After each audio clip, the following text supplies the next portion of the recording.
અમને જયંત પાઠકની એક કવિતા આવતી, વૃક્ષ મને ગમે છે, વૃક્ષ મારા ભેરું, વૃક્ષ હું. એમ ગીતાબેન કોઈક દિવસ મને ગમતા હતા, કોઈક દિવસ એ મારા ગુરુજન હતા, અને આજે એ હું છું, એવું જેના માટે હું અનુભવું છું.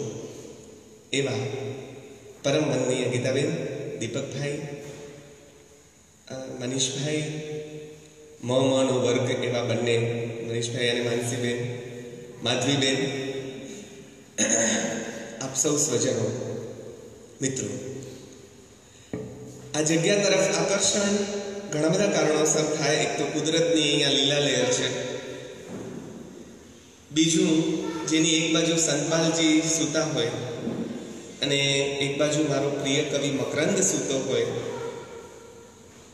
એ બેની વચ્ચેની જગ્યા પણ તીર્થ જ કહેવાય.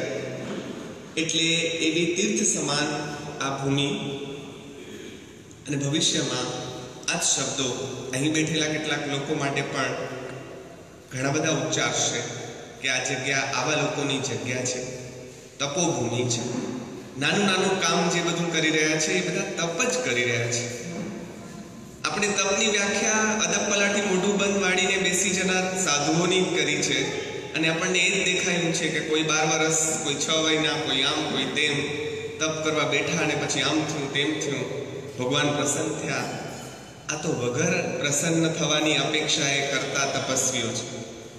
કોઈ ભગવાન આવીને અહીંયા શાબાશી દેવા નહીં આવે, અને છતાં ચૂપચાપ તપ કર્યા કરશે એવા તપસ્વીઓ જે અહીં બેઠા છે, એ બધાને વંદન કરી અને મારી વાત માંડવી છે. મારી પાસે 1.5 કલાક છે, એમાંથી 3 મિનિટ જતી રહી, પણ આખરે બધું જતું રહેવાનું છે, એટલે એની ચિંતા નથી. મેં સામેથી માગી લીધું છે કે હું અહીં આવું છું અને મારું આ ઘર છે, અધિકાર ક્ષેત્ર છે, અને મનીષભાઈ હુકમ કરે એ પહેલાં હું જ આવી જાઉં. એમણે મને કહ્યું હતું તમને જ્યારે અનુકૂળ હોય ત્યારે આવજો. કુદરતી ગઈકાલે વલસાડ ગીતાબેને આવ્યું એટલે મને પૂછ્યું નિંદર બરાબર થઈ? એટલે મેં કહ્યું કે 2 કારણસર ન થઈ. એક તો ગઈકાલે જૈન અધ્યાત્મ કવિતા વિશે વાત કરવાની હતી, જૈન ભક્તિ કવિતાની. સંતોની કવિતામાંથી પસાર થઈએ પછી માંડ એમાંથી બહાર અવાય. અને બીજો રોમાંચ 2 વસ્તુનો હતો. એક તો માને મળવા આવવા, જે માને ગાયને સાંજે ધાવણ છૂટી જાય ને, એમ સંતાનોને પણ એવું જ થતું હોય, પણ એ કોઈ નોંધ નથી લીધી. નિશાળેથી બાળક દોડતો ખાલી નિશાળના કંટાળાના કારણે જ ના આવતો હોય, બીજું પણ કારણ હોય. તો એવા કારણસર મા પાસે આવું. તો બીજું, પ્રેમાનંદ જે અમારી લોહીમાં હાલ્યા ગયા છે, નસે નસમાં હાલ્યા ગયા છે, નરસિંહ જેના નામના અમને માતાજી આવે છે, એની વાત કરવાની હોય તો કેટલી મજા પડે. એટલે એ બધા કારણસર હું માંડ સૂઈ શક્યો, પણ મારો ઉજાગરો સફળ થાય એવી, અને તમારા બધાનો ધક્કો સાર્થક થાય. આજે રવિવારનો સવારનો સલૂણો સમય તમે બધાએ આપ્યો છે, એ તમને એમ ન થાય કે હોય અમે ગયા કાંઈ વળ્યું નહીં. એની કોશિશ કરવા માટે હું આશીર્વાદ યાચું છું મા પાસે. હવે મુદ્દાની વાત શિક્ષકની રીતે. પ્રેમાનંદ મધ્યકાળના બહુ મોટા કવિ છે. એટલા બધા મોટા કવિ છે, હજી થોડો સાઉન્ડ ઓછો થશે, તમારા કાન દુખી આવશે, બીજું કાંઈ નથી. એટલા બધા મોટા કવિ છે કે કોઈકે તો અતિશયોક્તિ, આમ તો પ્રેમાનંદ અતિશયોક્તિના કવિ છે, પણ કોઈકે એના વિશે અતિશયોક્તિ ગોરીને એમ કહ્યું કે પ્રેમાનંદ એટલે મહાકવિ. એટલે જે સ્વસ્થ વિવેચકો હતા એણે એમ કહ્યું કે બરાબર, મધ્યકાળના મહાકવિ. જયંત કોઠારી જેવા બહુ સ્વસ્થ વિવેચકો એમ કહ્યું મહાકવિ ચોક્કસ, વાલ્મીકી, વ્યાસ, આ તે એ આપણા આદિ કવિઓ અને મહાકવિઓ છે, પણ મધ્યકાળના ચોક્કસ મહાકવિ કહી શકાય એવા પ્રેમાનંદ. મધ્યકાળ આખો તમને એમ થશે કે આ મધ્યકાળ વાળી કઈ બલા છે. ગુજરાતી સાહિત્યનો મધ્યકાળ એટલે ઈસુની 12મી સદીથી 18મી સદીનો 600-650 વર્ષનો ગાળો, એને અમે બધા સાહિત્યની ભાષામાં મધ્યકાળ કહીએ છીએ. જે મધ્યકાળે આપણને હેમચંદ્રાચાર્ય આપ્યા, નરસિંહ આપ્યા, મીરા આપ્યા, પ્રેમાનંદ, અખો, શામળ, ભાલણ, દયારામ, અને હું એનું નામ બોલવા જાઉં તો 1.5 કલાક એમાં જ જાય, એટલા બધા ઉત્તમ કવિઓ આપણને આપ્યા. એ મધ્યકાળની બે ખૂબીઓ તરત ઉડીને આંખે વળગે એવી ઘણી બધી, હમણાં એમનો વર્ગ ભણાવી શકું. મધ્યકાળની લાક્ષણિકતાઓ 13 મુદ્દા છે, પણ બે મુખ્ય, એક ધર્મ પ્રધાનતા અને બીજું પદ્ય પ્રધાનતા. કારણ કે બધા જ કવિઓ લગભગ સંતો. કવિઓ થવા માટે કઈ એ લોકો કવિઓ નહોતા થયા, એ મૂળે સંતો હતા. અને સંત પોતાની અભિવ્યક્તિ, પોતાની વાત કવિતાના માધ્યમથી કે, કવિતા બહુ લાગો ભર્યું અને મજાનું માધ્યમ છે. નિબંધોના પૃષ્ઠોમાં ન કહેવાય એ અમારી નાનકડી કવિતામાં કહી દેવાય. પતિને કેટલું બધું કહેવું હોય કે હું તને કેટલો ચાહું છું, એ કાંઈ ન કહે. અને સુંદરમની એક કવિતા બોલે, તને મેં ઝંખીતી યુગોથી દેખેલા પ્રખર સહરાની તરસથી. સહરાનું રણ જેમ યુગોથી પાણીને તરસી રહ્યું છે, એટલી તડપથી હું તારા માટે ઝંખતો હતો, અને ત્યાં વરસાદ વરસે ને કેવી ખુશી થાય એવી હું અનુભવી રહ્યો છું તને પ્રાપ્ત કરીને. આ વાત કવિતાની મજા છે. એટલે મધ્યકાળમાં મોટે ભાગે ધર્મ પ્રધાનતા અને પદ્ય પ્રધાનતા રહી. ધર્મની વાત કવિતાના ફોર્મમાં આવી, કંઠોપકંઠ પરંપરાથી આ બધું સચવાયું. પણ આજે જેમની વાત કરવી છે એ કવિ થોડા વિશેષ કવિ છે. મોટે ભાગે જે કવિઓ થયા એ પહેલા સંતો અને પછી કવિઓ છે. પ્રેમાનંદ સંત કવિ નથી. પ્રેમાનંદ શુદ્ધ કવિ છે. અને મજા મને એ વાત છે કે ઉદર નિમિત્તે સેવ્યું સુરત અને નંદરબાર, એવું અમારો પ્રેમાનંદ કહે છે. એટલે એ આ વિસ્તારમાંથી ફર્યા હશે, ક્યારેક ઉમાશંકર પ્રેમાનંદ અહીંયા આવ્યા હશે, અને અહીંયા પણ એને આખ્યાનો કર્યા હશે. અને એ જો આમ તેમ ફરતા ફરતા મારા શરીરમાં આવી જાય અને હું ધૂણવા માંડું તો બીતા નહીં, કારણ કે કવિઓ બિચારા ઘરમાં કાંઈ નથી કરી શકતા, તો બહાર તો કાંઈ નહીં કરી શકતા. પ્રેમાનંદની આ જગ્યા છે, અહીંયા વિચર્યા છે પ્રેમાનંદ. એટલે સુરત, નંદરબાર, બુરહાનપુર, મધ્યપ્રદેશનો પ્રદેશ, આ બધામાં પ્રેમાનંદ ફર્યા છે. અને ફરી ફરીને એમણે આખ્યાનો કર્યા છે. આ આખ્યાનોએ કામ શું કર્યું છે, મુદ્દો આ છે. અત્યારે જે કામ તમારી સિરિયલો કરી રહી છે, કે કથાઓ કરી રહી છે, કે બીજું બધું ઘણું બધું થઈ રહ્યું છે, મધ્યકાળમાં સાંજે થાકે હારેલો માણસ, આખો દિવસ શ્રમથી થાકી ગયેલો માણસ જ્યારે સાંજે ઘરે આવે ત્યારે ઓચિંતા ખબર પડે કે આજે પ્રેમાનંદનું આખ્યાન છે, દસમ સ્કંદ, આજે મામેરું, આજે સુદામા ચરિત્ર, આજે નળાખ્યાન, આજે ફલાણું. અને એ માણસ ચૂપચાપ અહીંયા બેસી જાય સાંભળવા. એક પછી એક એમ 10 દિવસ સુધી, 15 દિવસ સુધી આખ્યાનો ચાલે. સિરિયલોની જેમ એવી જગ્યાએ પ્રેમાનંદ અટકાવે કે બીજા દિવસે બધાએ આવવું જ પડે. સિરિયલો જોજો, આમ થપાટ મારવા હાથ લાંબુ કરે ત્યાં પૂરી થાય. એટલે આપણને એમ થાય કે કાલે શું થશે, મારશે કે બીજું કોઈ આવીને હાથ પકડી લેશે. એટલે આપણે બીજા દિવસે 8:30 પહેલા તારક મહેતાની સામે ઉભા રહી જઈએ, કે બીજી કોઈ પણ સિરિયલોની સામે ઉભા રહી જઈએ. આ કલા મધ્યકાળમાં આખ્યાનોની છે. પણ આખ્યાન વિશે મારે તમને ભણાવવાનું નથી, એમાંના એક આખ્યાન વિશે તમને વાત કરવાની છે. પણ મારે ભૂમિકા એ બાંધવી છે કે પ્રેમાનંદ સંત કવિ નથી, પણ મજાની વાત એ છે કે સંતોના સંતત્વને એ એટલા બધા ઓળખ્યા છે, એટલા બધા પ્રમાણ્યું છે એમણે, કે આપણે એમ ન કહી શકીએ કે આ માણસ સંત નથી. સંતને જે ઓળખે છે તે પણ મોટો સંત જ છે. એટલે એવા જુદા સંદર્ભના સંત કવિ પ્રેમાનંદ છે. અને જે જોઈ શક્યા છે એ ભાગ્યે જ કોઈને લગભગ ને કાંઈ દેખાતું જ નથી. ખાધું પીધું અને કપડાં ને ઘરેણાં ને કેવો લાગુ છું એના સિવાય કાંઈ દેખાતું જ નથી. આ લોકોને જોજો શું દેખાણું છે, એવું તો જોયું છે પ્રેમાનંદે ને આપણને દેખાડ્યું છે. એમાંથી કેટલુંક મારા જેવા ટોપાઈ ને જે દેખાણું એ હું તમારી સમક્ષ મૂકીશ. પણ એમના ઘણા બધા આખ્યાનો એમણે લખ્યા. એના પહેલા આખ્યાન લખાણા, પછી લખાણા. પણ પ્રેમાનંદ જેવા આખ્યાનો ન તો પહેલા લખાણા, ન તો પછી લખાણા, ન ભૂતો ન ભવિષ્યથી. એણે ઘણી બધી કૃતિઓ આપી. કારણ એમાંથી 3 કૃતિઓ પ્રેમાનંદની જે ઉત્તમોત્તમ કૃતિઓ ગણાય છે એ છે સુદામા ચરિત્ર, કુંવરબાઈનું મામેરું અને નળાખ્યાન. આ 3 કૃતિઓ પ્રેમાનંદની ઉત્તમ ગણાય. એમાંની એક કૃતિ એટલે કુંવરબાઈનું મામેરું. એના વિશે મારે આજે તમારી સમક્ષ વાત માંડવી છે. હવે આખ્યાનનું સ્વરૂપ અમે ભણાવીએ તો એની એક વ્યાખ્યા આવે કે આખ્યાન મીન્સ વોટ. આખ્યાનનો અર્થ થાય છે પૂર્વવૃત્ત ઉક્તિ. પૂર્વવૃત્ત ઉક્તિ એટલે પહેલા બની ગયેલા વૃત્તાંતનું કથન. ઇટ મીન્સ આખ્યાન. એટલે એમાં ભૂતકાળની જ વાત આવે. ભૂતકાળમાં નજીકનો ભૂતકાળ પણ હોઈ શકે, દૂરનો ભૂતકાળ પણ હોઈ શકે. એટલે ધ્રુવાખ્યાન પણ છે, ચંદ્રહાસ આખ્યાન પણ છે. સુદામા જે લોકો ઈસવીસન પૂર્વે આપણે ખબર નથી, યાદ નથી ક્યારે થઈ ગયા, ત્યારે થઈ ગયા છે. અને નજીકના આખ્યાનો એમાં આ બધા કુંવરબાઈનું મામેરું આદિ આખ્યાનો જે સંતોના ચરિત્રો ઉપરથી લખાયેલા આખ્યાનો છે એવા પણ છે. નરસિંહના જીવન વિશે ઘણી બધી કૃતિઓ લખાઈ છે. સામરશાનો વિવાહ, મામેરું, હુંડી, હાર સમયના પદો, આ બધી મોટી કૃતિઓ છે. એણે લખેલા પદોની વાત નથી કરતો, એના વિશે હું અલગ આવીશ બીજી વાર, અને એ આખો અલગ જ વિષય છે.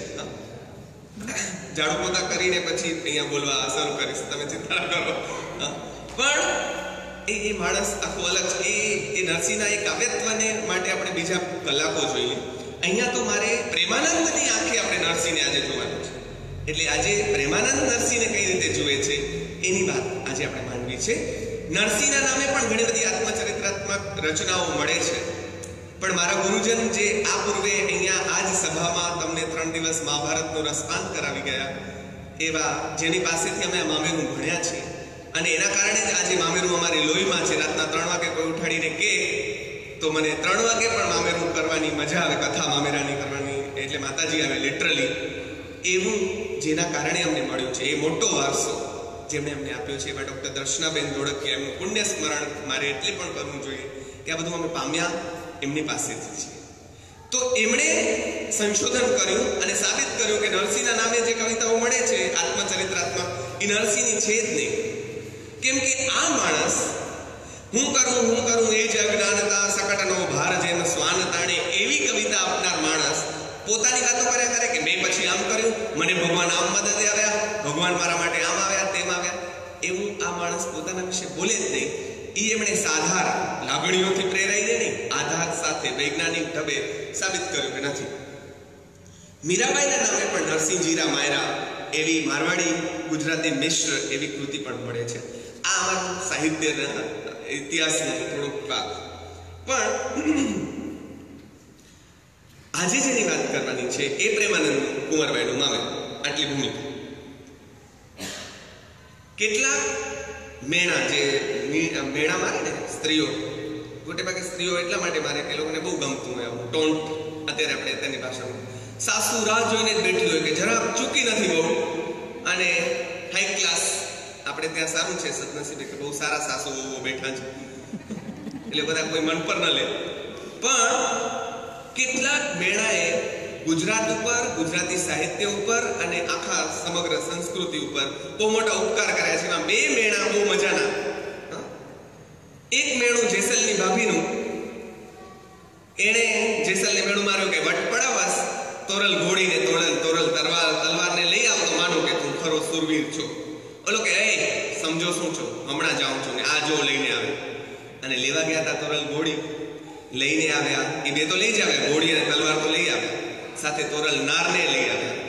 અને લઈ આવ્યા એટલું જ નહીં, પણ જે માણસ જેસલ જગનો ચોરટો હતો એ પીર થઈને પાછો ફર્યો આ એક મેળાના કારણે.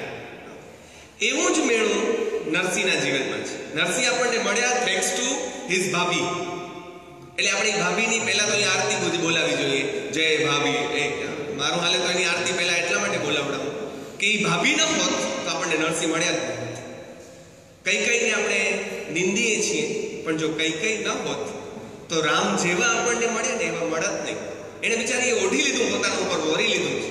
સુમિત્રાનો અને કૌશલ્યનો વટ પડ્યો છે, અને કઈકઈને આપણે બધા નિંદીએ છીએ, મંથરાને નિંદીએ છીએ, પણ એ ન હોત તો આપણને આવા રામચંદ્રજી મળ્યા ન હોત જે રાવણ સુધી પહોંચ્યા છે. એ મળ્યા કારણ કે કઈકઈ છે. એટલે જો જોવા જાઓ તો બધા જ નકારાત્મક તત્વો. અને બીજી એક વાત આડ વાત થશે, પણ હું કહી દઉં કે તમે રખે એવું માનતા હોય કે એકે અવતાર પુરુષ આપણા માટે આવ્યા છે, નથી આવ્યા. બધા જ અવતાર પુરુષો આવા દુષ્ટ કહેવાતા પાત્રો માટે આવ્યા છે. રાવણ માટે આવ્યા, કંસ માટે આવ્યા, ફલાણા માટે આવ્યા, ઢીકડા માટે, એવા તો કેટલાય માટે એ બધા આવ્યા. શું કામ આવ્યા ખબર છે? અત્યારે મારી ગીતામાને ચિંતા ન હોય, એને એમ થાય કે રમજાન પાટા ઉપર છે એટલે વાંધો નહીં, એના માટે એ દોડાદોડ ન કરે. પણ તમે જોજો કે માં પોતાના નબળા બાળક માટે બરાબર ચિંતા સેવશે, એની બરાબર સંભાળ લેશે. એટલે આવા નબળા બાળકો જેની સુધારવાની કોઈ શક્યતા જ નથી, એટલા એ લોકો નિમ્ન કોટીએ બેઠા છે કે આ લોકો ઉપર કેદી ચડી લે આ મેરુ પર્વત જેવો અધ્યાત્મનો આખો શિખર, અને કેદી એ લોકો સફળ થાય, મુક્તિને વરે. એટલે ઈશ્વર સ્વયં આવી પોતાના હાથે મારી, અને હિન્દુ દર્શન એમ કહે છે કે જેના ઈશ્વરના હાથે જેનું મૃત્યુ થાય એ માણસ મુક્ત થાય. એટલે આવાને મુક્ત કરવા રાવણને મારવા નહીં પણ રાવણને તારવા માટે રામ આવ્યા છે. ખબરદાર કોઈ એમ કીધું કે રાવણને મારવા આવ્યા છે, રાવણને તારવા આવ્યા છે. આ એમની ભારોભાર કરુણા છે આ અવતાર પુરુષોની. પણ આ આપણને સમજાય તે દિવસે આ નકારાત્મક પાત્રો પ્રત્યે પણ ઘૃણા આપણા મનમાંથી જે હશે એ નીકળી જશે. આપણને એમ થાય કે જુઓ તો ખરો કેવો નરસિંહ, અને એની ભાભી એને ખાવા નથી દેતી. એને એમ કીધા કરે એક તો મૂંગા છે, નરસિંહ નાનપણથી મૂંગા છે, બોલી નથી શકતા. જે માણસ પહેલું જ રાધે ગોવિંદ બોલ્યો છે, પછી કહું આગળ. પણ ભાભીના મેણાથી એ માણસ જંગલમાં હાલ્યો જાય છે. ખરાબ લાગે, માણસ છે ભાઈ, આપણે તો હસતા હસતા રડી પડે ભાઈ, માણસ છે, રમતા રમતા લડી પડે ભાઈ, માણસ છે. નરસિંહ પણ આપણા જેવો સામાન્ય માણસ, એને ખરાબ લાગ્યું ભાભી અવળું મેળું મારે, એટલે નીકળી પડ્યા કે હવે હું જંગલમાં જઈશ, ભગવાનની પૂજા કરીશ, અર્ચના કરીશ, એને પ્રસન્ન કરીશ. કારણ કે માણસ પિક્ચરોમાં આપણે જોઈએ કે આવું કંઈ થાય તો દારૂના અડ્ડા ઉપર જાય, પણ સંતોનો આ ફરક કે ભગવાન પાસે. આવો મોહે એસી કાલેન્ડરે સ્તવન ગાવાનું હતું યશો વિજયજીનું, એને લોકોએ ત્રાસ દીધો ત્યારે એ શંખેશ્વર પાર્શ્વનાથ પાસે જઈને અબમોહે એસી આય બની શ્રી શંખેશ્વર પાર્શ જિનેશ્વર મેરો તું એક ધની, એમ સરસ સ્તવન રચી નાખ્યું આખું.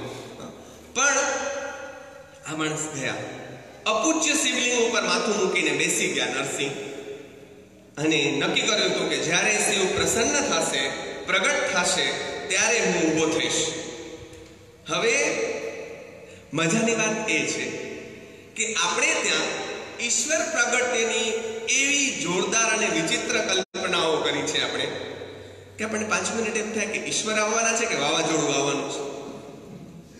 જો તમે પિક્ચરો જોજો, એ બધામાં ઈશ્વર આવવાના હોય અથવા ભગવાન પ્રગટ થવાના, એ પહેલા કડાકા ભડાકા થશે, વીજળીઓના ચમકારા ભડ ભડ એવા બધા અવાજો આવશે, દરિયો આમથી આમ થશે, પવન સુસવાટા ભરશે, શું થશે. અને પછી ઓચિંતા એકદમ એક હાથમાં ગદા ને એકમાં ત્રિશૂળ ને એકમાં આ ને એકમાં તે, આપણને બીક લાગે નાના છોકરાઓને તો હાય હાય આમાં કઈ વાગી જશે. એવા ભગવાન પ્રગટ થાય ઓચિંતા, એવા ભગવાન પ્રગટ અહીંયા નથી થયા. નરસિંહ પાસે જે ભગવાન પ્રગટ થયા છે એ આનંદ છે કે અર્ધનારી નટેશ્વર અને શિવનું કોઈ દી ન જોયેલું રૂપ, કે એને પાર્વતી હાર પહેરાવતા હોય એવું બે બાજુ છે. એટલે આપણને એમ થાય કે શિવ પરણે તો આપણને તો છૂટ હોવી જ જોઈએ. આવા બાવા જેવાને પણ આપણે અહીંયા હાઈ ક્લાસ પરણ્યા તો છે જ, પણ તો એ અંદરથી બાવા છે. આ લગભગ બધા પરણ્યા છતાં બાવા છે. મનીષભાઈ પણ એમાં જ આવે, એટલે જ એ માધવી બેન કહી શકે. અમારે ત્યાં નકુલભાઈ છે, એ મુક્તા બેન જ કહે. એટલે કોઈને ખબર જ ન હોય, એટલે એમ કે કહો તમારા બેન કા, કે હા હો, કારણ કે બેન તો છે જ, લેડી તરીકે તો છે જ, શ્લેષ અલંકાર બરાબર ભણ્યા. એટલે આ વ્યક્તિ જ્યારે શિવલિંગ ઉપર, અપૂજ્ય શિવલિંગ છે, એના ઉપર માથું મૂકીને નરસિંહ બેસી ગયા છે નિર્ધાર સાથે કે શિવ પ્રગટ થાય. કારણ કે નાગર છે એટલે કૃષ્ણ, આપણને એમ થાય કે નરસિંહ કેમ શિવ પાસે ગયા, નરસિંહ તો કૃષ્ણ ભક્ત છે. કૃષ્ણ પછી એને શિવ પાસેથી મળેલું વરદાન છે.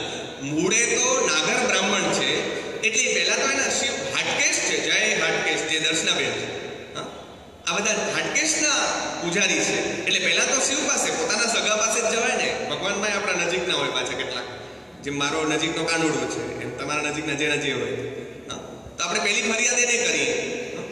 તો એ શિવ પાસે ગયા, માથું મૂકીને બેસી ગયા. મજાની વાત તો આ છે કે ઈશ્વર પ્રાગટ્યની ક્ષણ પ્રેમાનંદે કેવી કોમળતાથી, ઈશ્વર વાગે એવું તત્વ નથી, સંતો પણ રૂના ઢગલા જેવા હોય, તો ઈશ્વર કેવો હોય, કોમળ. ઈશ્વર તો કોમળ હોય, કઈ વાગે નહીં બધાને અબધુડું ધડામ કરીને. બીક લાગે એવો ઈશ્વર ન. જુઓ કેવી રીતે પ્રગટાવે છે. ઉપવાસ 7 મહેતે કર્યા, તવ રીજ્યા શ્રી મહાદેવ. ભોળોનાથ છે, 7 દીમાં તો માની ગયો, બોલો આપણે એમ થાય શાંતિ ચૂપચાપ બેસી જઈએ, ક્યાંક આવી જતો હોય ભૂલે ચૂકે, પણ આપણા માટે આવે ને. કોના માટે આવે એની વાત આગળ કરશું આપણે, કે કોના માટે આવે. આજે આવે, કઈ અહીંયા દરવાજા બંધ નથી કરી નાખ્યા એ લોકોએ, જેમ શિયાળામાં થઈ જાય કેદારનાથના, એમ એ દરવાજા અખંડ ચાલુ જ છે, ખુલ્લા જ આજે આવે. પણ એના માટે શું જોઈએ એની વાત આપણે જે આજના વિષયનો મુખ્ય કેન્દ્રવર્તી વિચાર છે, શ્રદ્ધા, એ જોઈએ. હા, તો ઉપવાસ 7 મહેતે કર્યા તવ રીઝ્યા શ્રી મહાદેવ. અને હવે મજાની પંક્તિ છે, કમળ પેરે લિંગ વિકાસ્યો પ્રભુ પ્રગટ થયા તત ખેવ. કમળ પેરે લિંગ વિકાસ્યો પ્રભુ પ્રગટ થયા તત ખેવ. કમળની જેમ લિંગ વિકાસ્યું, ઝાકળની બૂંદો બળાયેલા કમળ ઉપર જામી ગઈ હોય, ધીરે ધીરે સૂર્યના કિરણો એના ઉપર પડતા આવે અને એ કિરણોથી મોતીના દાણા જેવા એ સરસ મજાની બૂંદ આમ ધીરે ધીરે સરકતી આવે અને એક એક પાંખડી ખુલતી આવે, એમ લિંગ વિકાસ્યું અને એમાંથી શિવ પ્રગટ થયા, જેનું નામ કલ્યાણકારી હોય. શિવનો અર્થ કલ્યાણ થાય છે. જે પોતે કલ્યાણ સ્વરૂપ હોય એ આટલી કોમળતાથી જ પ્રગટ થાય. પ્રેમાનંદને આ દેખાણું છે. મારે તમને જે કહેવું હતું ને, કે પ્રેમાનંદ આ જોઈ શકે કે કેવી રીતે પ્રગટ થયા, આવી રીતે. અને એના માથા ઉપર એવું કહેવાય છે કે હાથ મૂકે. આ બધી દંતકથાઓ પણ કોઈને લાગશે, ભલે લાગે, એનો વાંધો નહીં. એનો ખુલાસો હું છેલ્લે કરીશ કે આ દંતકથાઓ હોય તો એ શું કામ છે અને એનું મૂલ્ય દંતકથા હોવા છતાં પણ શું કામ છે. એવું કહેવાય કે શિવે એના માથા ઉપર હાથ મૂક્યો અને એમ કહ્યું, બોલો રાધે ગોવિંદ, બોલો રાધે ગોવિંદ, બોલો રાધે ગોવિંદ. પેલું જેને રાધે ગોવિંદ બોલાવ્યું, જેના જીભમાં પેલું જ રાધે ગોવિંદ આવ્યું. મજાની વાત તો હવે શરૂ થાય છે કે શિવ રાજી થઈને નરસિંહને પૂછે છે કે બોલો. ભગવાન આવે એટલે છે ને દેવા માટે. વિચાર કરો, જ્યારે આવે ત્યારે દેવા જ આવે છે, ક્યાંય લેવા આવે? કશું લેવા.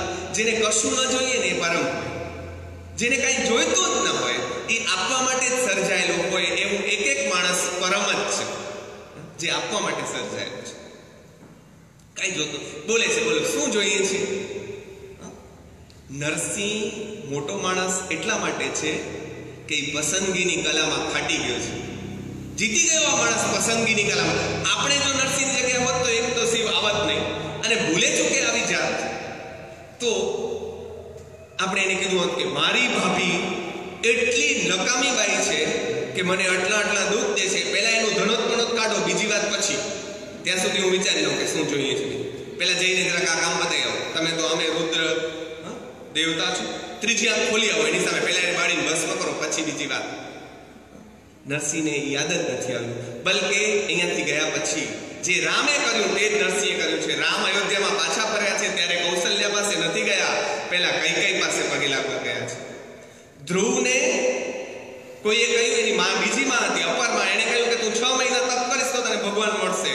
એટલા બધા કષ્ટો આવ્યા એને, અને પણ એ કષ્ટો પછી એને ભગવાન મળે. ઓલી બાઈએ તો ખારમાં કીધું, આને ખારમાં કીધું.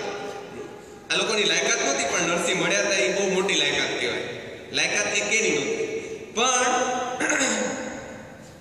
નરસિંહ પણ પછીથી એની ભાભીનો આભાર માનવા ગયા છે. તારા કારણે મને મળ્યું તો જો, તમારા કારણે શું મળ્યું.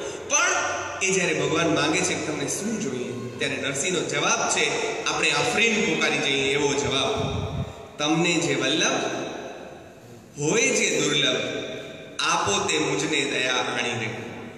તમને જે વલ્લભ હોય અને જેને પ્રાપ્ત કરવા દુર્લભ હોય, આપો તે મુજને દયા આણી. તે મને દયા કરીને આપ જો પ્રસન્ન થયા હો તો મને કાંઈ નથી જોઈતું, પણ છતાં તમારે જો કાંઈ આપવું હોય તો એ આપો.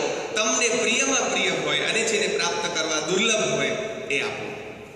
એટલે અહીં બેઠેલા ઘણા બધાને ખબર હશે કે શિવ બહુ મોટા વિષ્ણુ ભક્ત છે. શિવ છે એ વિષ્ણુના ઉપાસક છે. એટલે એ હનુમાનનો અવતાર લઈને રામ અવતારમાં તો એ લગભગ એને ચાકરી કરી, પગ દબાવવાથી માંડીને બધું કર્યું છે. એ કોણ છે? મહાકાલ છે. હનુમાન કોઈ સામાન્ય વ્યક્તિ નથી. હનુમાન એ શિવના અવતાર ગણાય છે. એ અહીંયા ચૂપચાપ મજૂરી કરી છે. તો અમે બધા ઝાડુ પોતા કરીએ એમાં નવાય નહીં, આપણે તો એ લોકોના ચાડા પાડવાના છે. આ લોકો આ બધું કર્યું છે. તો આ માણસ જે કૃષ્ણને ચાહે છે, એટલે નરસિંહનો હાથ પકડીને કે હાલો, 1 સેકન્ડનો વિચાર કર્યો નથી, હાલો વૈકુંઠમાં લઈ ગયા છે. એમ કહેવાય જીવતે નરસિંહ વૈકુંઠ ગયા છે, પછી કોઈ દી નથી ગયા. અને એમણે ગીતો પણ લખ્યા છે. વૈકુંઠ નથી જવું, મારું ગોકુળિયું છે વાલું. એ ગોકુળિયું એમને ગમે છે. ગોપીઓને પોતાની અંદર ઘુસાડી છે અને ગોપી ભાવે લખ્યું છે. એની વાતો બીજી વાર ક્યારેક કરીશ, નહીતર એના પછી એમાં હાલ્યા જવાશે. પણ વિષ્ણુની રાસલીલાના દર્શન, કોઈ નરસિંહ મહેતા પિક્ચર જોજો, ગુજરાતી બહુ જ અલાગ્રાન પિક્ચર છે, બધાએ જોવું એવી મારી નમ્ર અપીલ છે.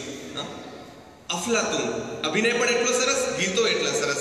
કહેવાય છે કે એનો હાથ બળી ગયો ઓલી મશાલથી, મશાલ તો બળી ગઈ, હાથ બળી ગયો ત્યાં સુધી ખબર ન પડી. રાસલીલાના દર્શન કર્યા, ભગવાને આવીને હાથ ઠાર્યો અને ભગવાને કહ્યું કે બોલો બોલો તને કઈ જોઈએ. બીજી વાર જો આ એ પરીક્ષા જ કહેવાય, ભક્તની આ પણ પરીક્ષા જ કહેવાય કે કઈ જોઈએ છે. ભગવાન નાણી લેવા બેઠો છે, એને એમ થાય છે કે આટલામાં રાજી થઈ જાય છે. આપણે બધા આટલામાં રાજી થઈ જાય, ગાડી, બંગલા, પૈસો, ધન, દોલત, વૈભવ, વટ, હમણાં વટ પડે મારો તો હું રાજી. હવે જોજો છેલ્લે નરસિંહ કેવી રીતે સરકે છે. પણ આ માણસ કે તમે મળ્યા પછી કઈ જોઈતું. ભગવાન પાસે આપણે ક્ષુલ્લક માગણીઓ કરીએ છીએ ત્યારે યાદ રાખજો મિત્રો, આપણે ભગવાનનું અપમાન કરીએ છીએ. આટલો મોટો પરમ તત્વ આપણા હાથમાં આવી જાય ને આપણે એમ કહીએ કે જરાક એક ગાડી બાડી દેવડાવી દેજો, પરીક્ષામાં પાસ કરી દેજો, જરાક આ લોટરી લાગે એવું કંઈક કરજો, ઘરવાળી સારી મળે એવું કંઈક કરજો, તો આપણે એનું અપમાન કરીએ છીએ. તમે એને મૂકી અને આને મૂકીને કોઈ કઈ લે, સવાલ જ નથી. કાંઈ પણ નથી જોઈતું, કશું જ નહીં. તમે મળો તો કશું જ નહીં. એટલે ઓલા કહે છે ના, તોય પણ હું તને એક વરદાન આપું છું કે જ્યારે પણ તું મને યાદ કરીશ ત્યારે હું તારી પાસે આવી જઈશ. તો કે સારું. હવે જો આ તો મામેરાની વાત કરવાની છે, પણ આખ્યાનની બીજી એક લાક્ષણિકતા છે કે એમાં આરંભથી માંડીને કેવું એવી આખ્યાનની એક લાક્ષણિકતા છે. કારણ કે બધાને ખબર ન હોય ને આ બધું, તો પહેલાના સમયની વાત છે. હવે તમને બધાને ખબર છે, પણ કોણ હતા નરસિંહ, શું કામ એની સાથે આમ થયું, બધાને ખબર. એટલે એકડે એકથી વાર્તા કરો ભાઈ. એટલા બધા આરંભથી માંડીને કે ધ્રુવાખ્યાનમાં તો ધ્રુવના પરદાદાથી વાત શરૂ થાય. રામની વાત કરતા રઘુકુલથી વાત ચાલુ થાય, પછી રામ ઉપર આવે. એટલી આરંભથી કે એટલે આ બધી ભૂમિકા હતી. આખ્યાન શરૂ થઈ ગયું, પણ મામેરાની ભૂમિકા. મામેરો તો એક પ્રસંગ છે, નરસિંહના જીવનનો એક જ પ્રસંગ. નરસિંહનું જીવન આખું અમાપ છે, આપણે આખાને અહીંયા લઈ શકીએ એમ પણ નથી. એક જ પ્રસંગ. પણ પ્રેમાનંદ એના માટે ભૂમિકા બાંધે છે કે આ નરસિંહ છે, બરાબર, આની વાત તમારે સાંભળવાની છે. એટલે આ ભૂમિકા હવે એ બહુ ઝડપથી, કારણ કે પિક્ચરમાં જોજો તમે, પહેલા નાના હોય, પછી અમિતાભ બચ્ચન આમ કંઈક લારી લઈને દોડતો હોય, એના પગ આટલા જ દેખાય, આટલા થાય મોટા થઈ જાય. એ કઈ નાનો હતો કેદી નાયો, બ્રશ કરવા માંડે, 5 મિનિટ લગાડી, બાથરૂમ ટોયલેટ ગયો, આ કપડાં પહેર્યા, શર્ટ સારો ન લાગે તો બીજો પહેર્યો. એ બધું બતાડવામાં કઈ સમય ન બગાડે, તો આપણે જોવાય ન જઈએ. આપણે શું જોવા જઈએ? મુખ્ય શું વાત એ જોવા માટે આપણે જઈએ છીએ. એટલે નરસિંહની આ ભૂમિકા બાંધી અને સીધા મુખ્ય વિષય ઉપર આવે છે અને ટૂંકમાં જ બધું બતાવે છે. શું બતાવે છે કે આવા નરસિંહ પાછા આવ્યા, ભાભીનો આભાર માન્યો, પછી નરસિંહ સીધા મોટા થઈ ગયા. આ તો ટેણકા હતા, પછી મોટા થઈ ગયા. એના વચ્ચે ઘણું બન્યું, પણ એમાં પ્રેમાનંદે અત્યારે તમને કહેવા પૂરતો રસ નથી, બીજું વાર ક્યારેક કહેશે. પછી નરસિંહ બોલો ગ્રસ્થ આશ્રમ માંડ્યો, સાધુ ન થઈ ગયા, પરણ્યા. નરસિંહ સુદામા બધાનો કંટાળો કે આ બાજુ સાધુ જેવા ને આ બાજુ પરણે. આ મોટા માણસોની બૈરીઓ બિચારી મરી રહી. આ તો સારું થયું કે વેલા હાલ્યા ગયા માણેક, પણ ન હાલ્યા ગયો તો એ નરસિંહને ચોક્કસ ગાળો દે. એક બે એ સમજે તો અફરીન થઈ જાય, અને ન સમજે મોટા માણસો ને કમનસીબે લગભગ સમજે નહીં એવા પત્નીઓ ને વરો બે મળતા હોય છે. જેને સારા મળ્યા હોય નસીબદાર. પણ માણેક પણ એવા સરસ મળ્યા છે, બહુ સરસ મજાના માણેક. કુંવરબાઈ અને શામળ શાહ દીકરો ને દીકરી થયા. આ બાજુ સુદામાએ માંડ્યું હતું ગ્રસ્તાશ્રમ, એનો પ્રેમાનંદે પરિચય આપ્યો હતો. સુદામાએ ગ્રસ્તાશ્રમ માંડ્યો, મન જેનું સંન્યાસી. મન સંન્યાસી, આ તો વ્યવહાર ખાતર એને પરણવું પડ્યું, છોકરા થયા, બધું બરાબર, પણ મૂળ અંદરથી અલિપ્ત એવો સાધુ પુરુષ. આ પણ એવો અલિપ્ત સાધુ પુરુષ, તે એટલી હદે સાધુ પુરુષ કે ઘરમાં અહીંયા કાંઈ નહીં, ખાવા પીવાની કાંઈ વાત નહીં.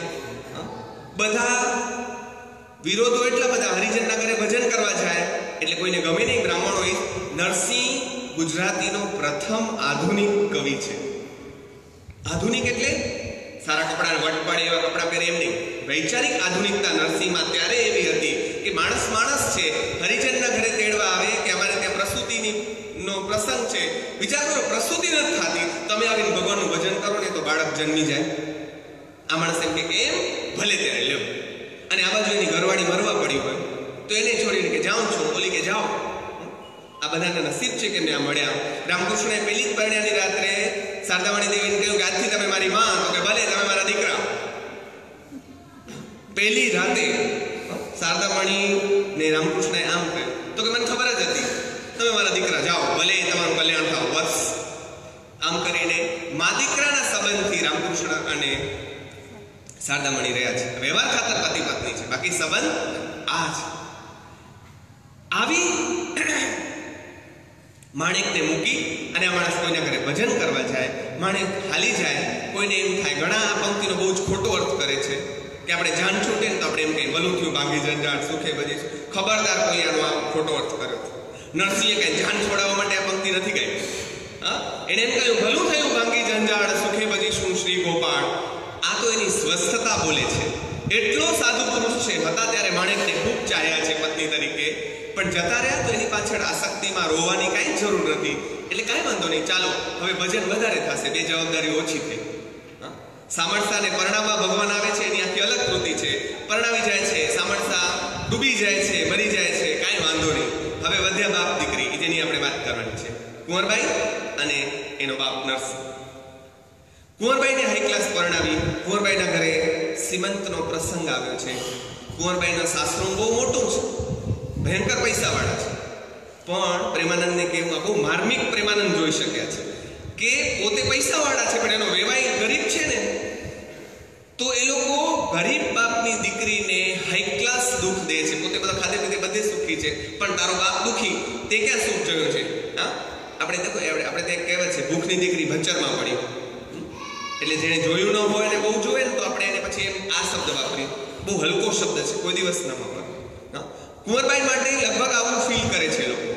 એટલે કે આ જો છે સાસરિયાને ધન અભિમાન, ન દે કુંવર બહુને બહુમાન. કેમ? નણંદ જેઠાણી માકું ભણે, કુંવરબાઈને દુબળી ગણે. આવો વૈષ્ણવની દીકરી સાસરવેલ સૌ પાવન કરે. બહુ બધા જ વ્યાજસ્તુતિમાં બોલે છે. વ્યાજસ્તુતિ અલંકાર એ લગભગ બહેનોનો પ્રિય અલંકાર છે.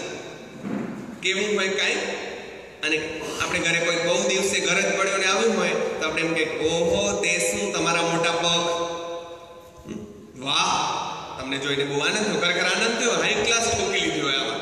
આને કહેવાય વ્યાજસ્તુતિ. સાવ ટોપાઈ લાગતા હોય ને તમે એમ કહો કે મસ્ત લાગો છો, એ થપાટ છે, એ સમજાય તો, પણ આ વ્યાજસ્તુતિ છે. એટલે એમ કે છે કે ઓહો વૈષ્ણવની દીકરી આપણા ઘરે હોય, બહુ મોટી ઘટના કહેવાય. ચેષ્ટા કરે સારું, ગર્વ ભરી. કુંવરબાઈ ના બોલે, બિચારી બોલે શું, એ સમજે છે એના પાછળનો ભાવ છે. લઘુ વેશ નાનો ભરથાર, નાની પરણાવી દીધી, ભરથારે નાનો છે. હવે જો આ બધું કવિતામાં છે, આ છે કથા પણ છે કવિતાના ફોર્મમાં. એને મધ્યકાળમાં બધું જ કવિતામાં છે, આખ્યાન કથા હોવા છતાં કવિતામાં છે.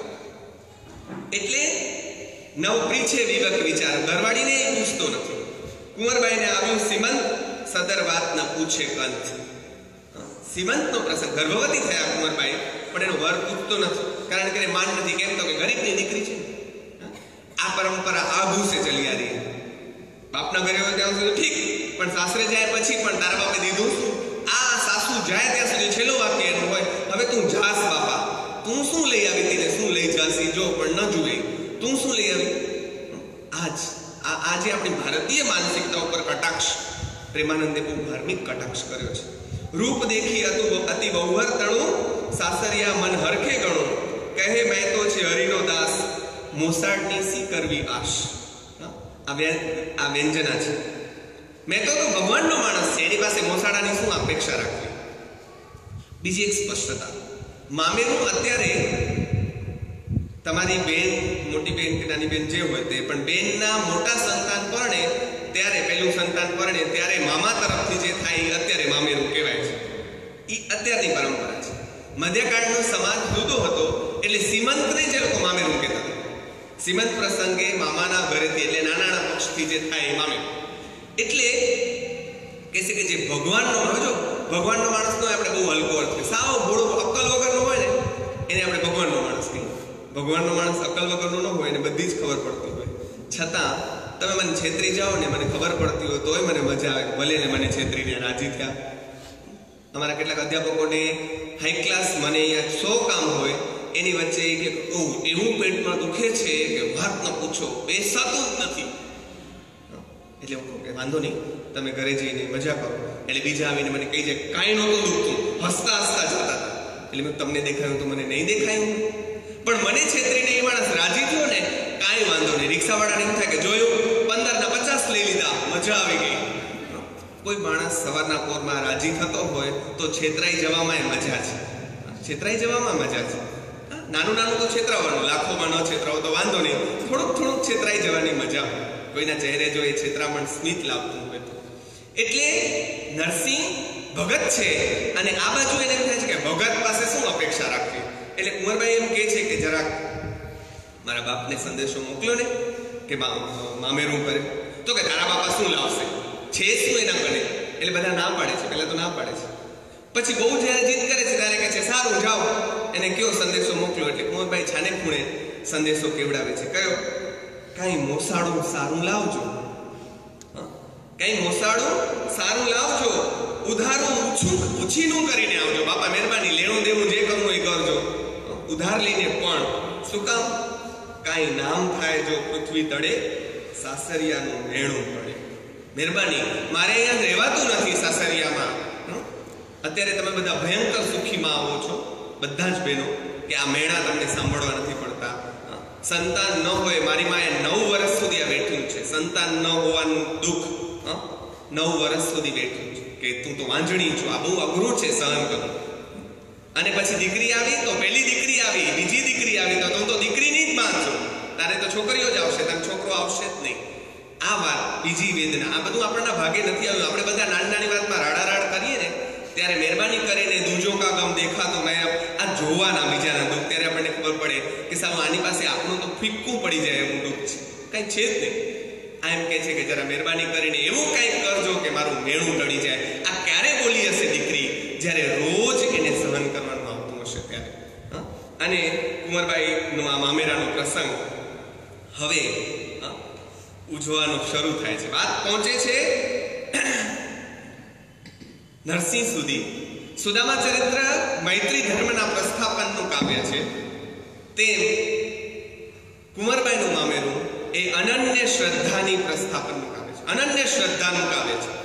આવી શ્રદ્ધા ભાગ્યે જ જોવા મળે એવી શ્રદ્ધા નરસિંહ પાસે છે, જેની વાત આજે આપણે ટાઇટલ પણ એવું બાંધ્યું છે, નરસિંહની અતૂટ શ્રદ્ધાનું ગાન, જે ક્યારેય તૂટી નથી. અનન્ય શ્રદ્ધાનું ગાન, અખૂટ શ્રદ્ધા, જે કહીએ તે એવી શ્રદ્ધા. જોજો કેવી બધી શ્રદ્ધા. હવે નરસિંહની સ્થિતિ શું છે?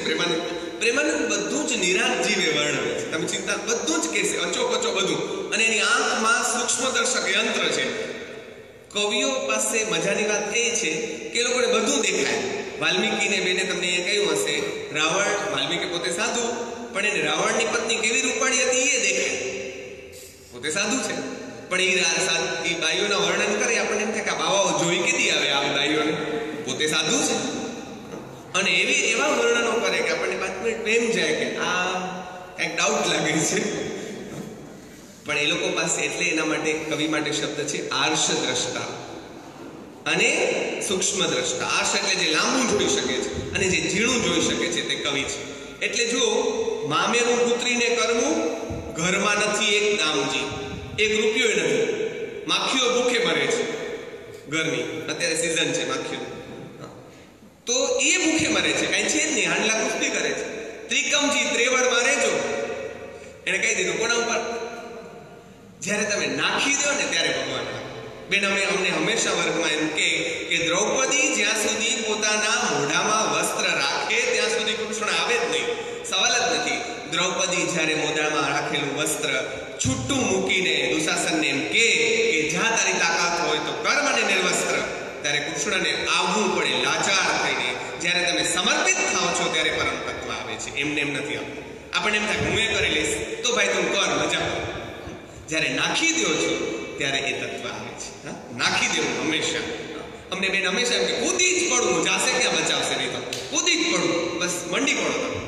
એટલે આ માણસ સીધો ભગવાનને સોંપી દે છે કે ત્રિકમજી ત્રેવડમાં રહેજો, બરાબર, અને દ્રવ્યતણું છે કામ, ભાઈ એમને એમ કાંઈ થશે નહીં, પૈસાનું કામ છે, અહીંયા ધનજીભાઈ લાગશે, આ શિબિર કરાવી હશે તો એમને એમ કાંઈ થશે નહીં, આટલો આટલો ખર્ચ થશે, આમ થશે, તે થશે, તો ત્રિકમજી ત્રેવડમાં રહેજો, જરાક બચત કરી રાખજો બાપા.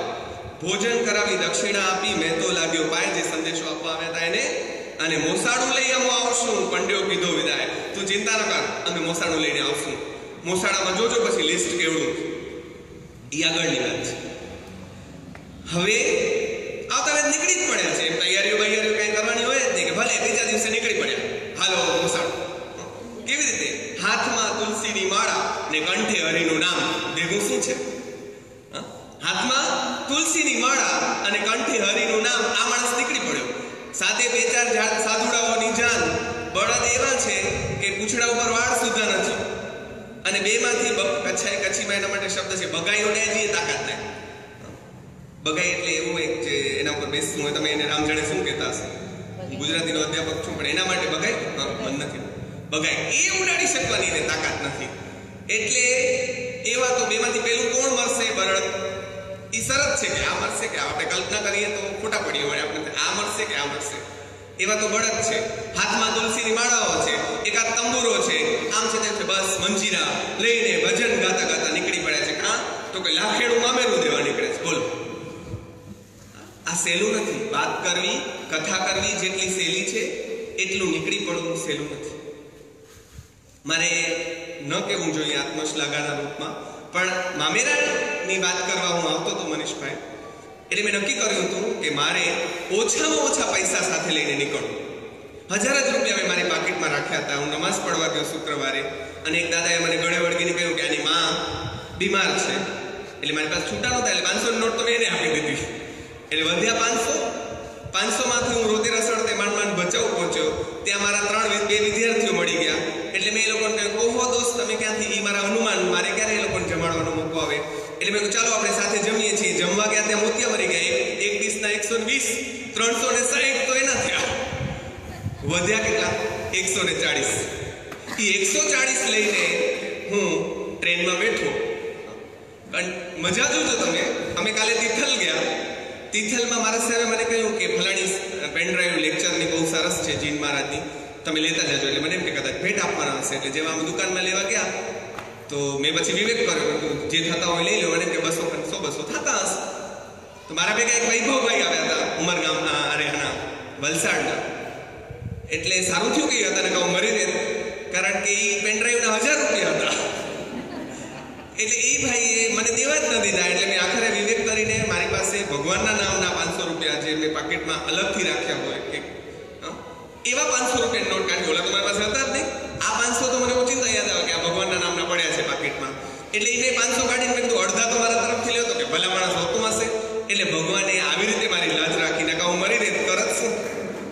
પણ વાત એ છે કે શ્રદ્ધાનો દીવો લઈ નીકળી પડો તો આજે પણ અજવાળા કરવા એ માણસ આવે. એ આવે, આ મારા જેવા આલિયા મવાલિયાને મદદ કરવા આવે તો નરસિંહ માટે તો આવે જ ને. એટલે મુદ્દો એ થયો કે આ માણસ નીકળ્યા, જોજો કેવી રીતે નીકળ્યા, શું લઈને નીકળ્યા. મોસાળની સામગ્રીમાં તિલક ને તુલસી માળ, નરસૈયાને નિર્ભય છે ભોગવશે ગોપાળ. જે કરશે તે ગોપાળ કરશે, કાંઈ ચિંતા નથી. હવે જો ખુલ્લે હાથે આ રીતે નીકળી પડવું, અને એ પણ નાગરીનાથમાં, જેમાં તેમાં નહીં.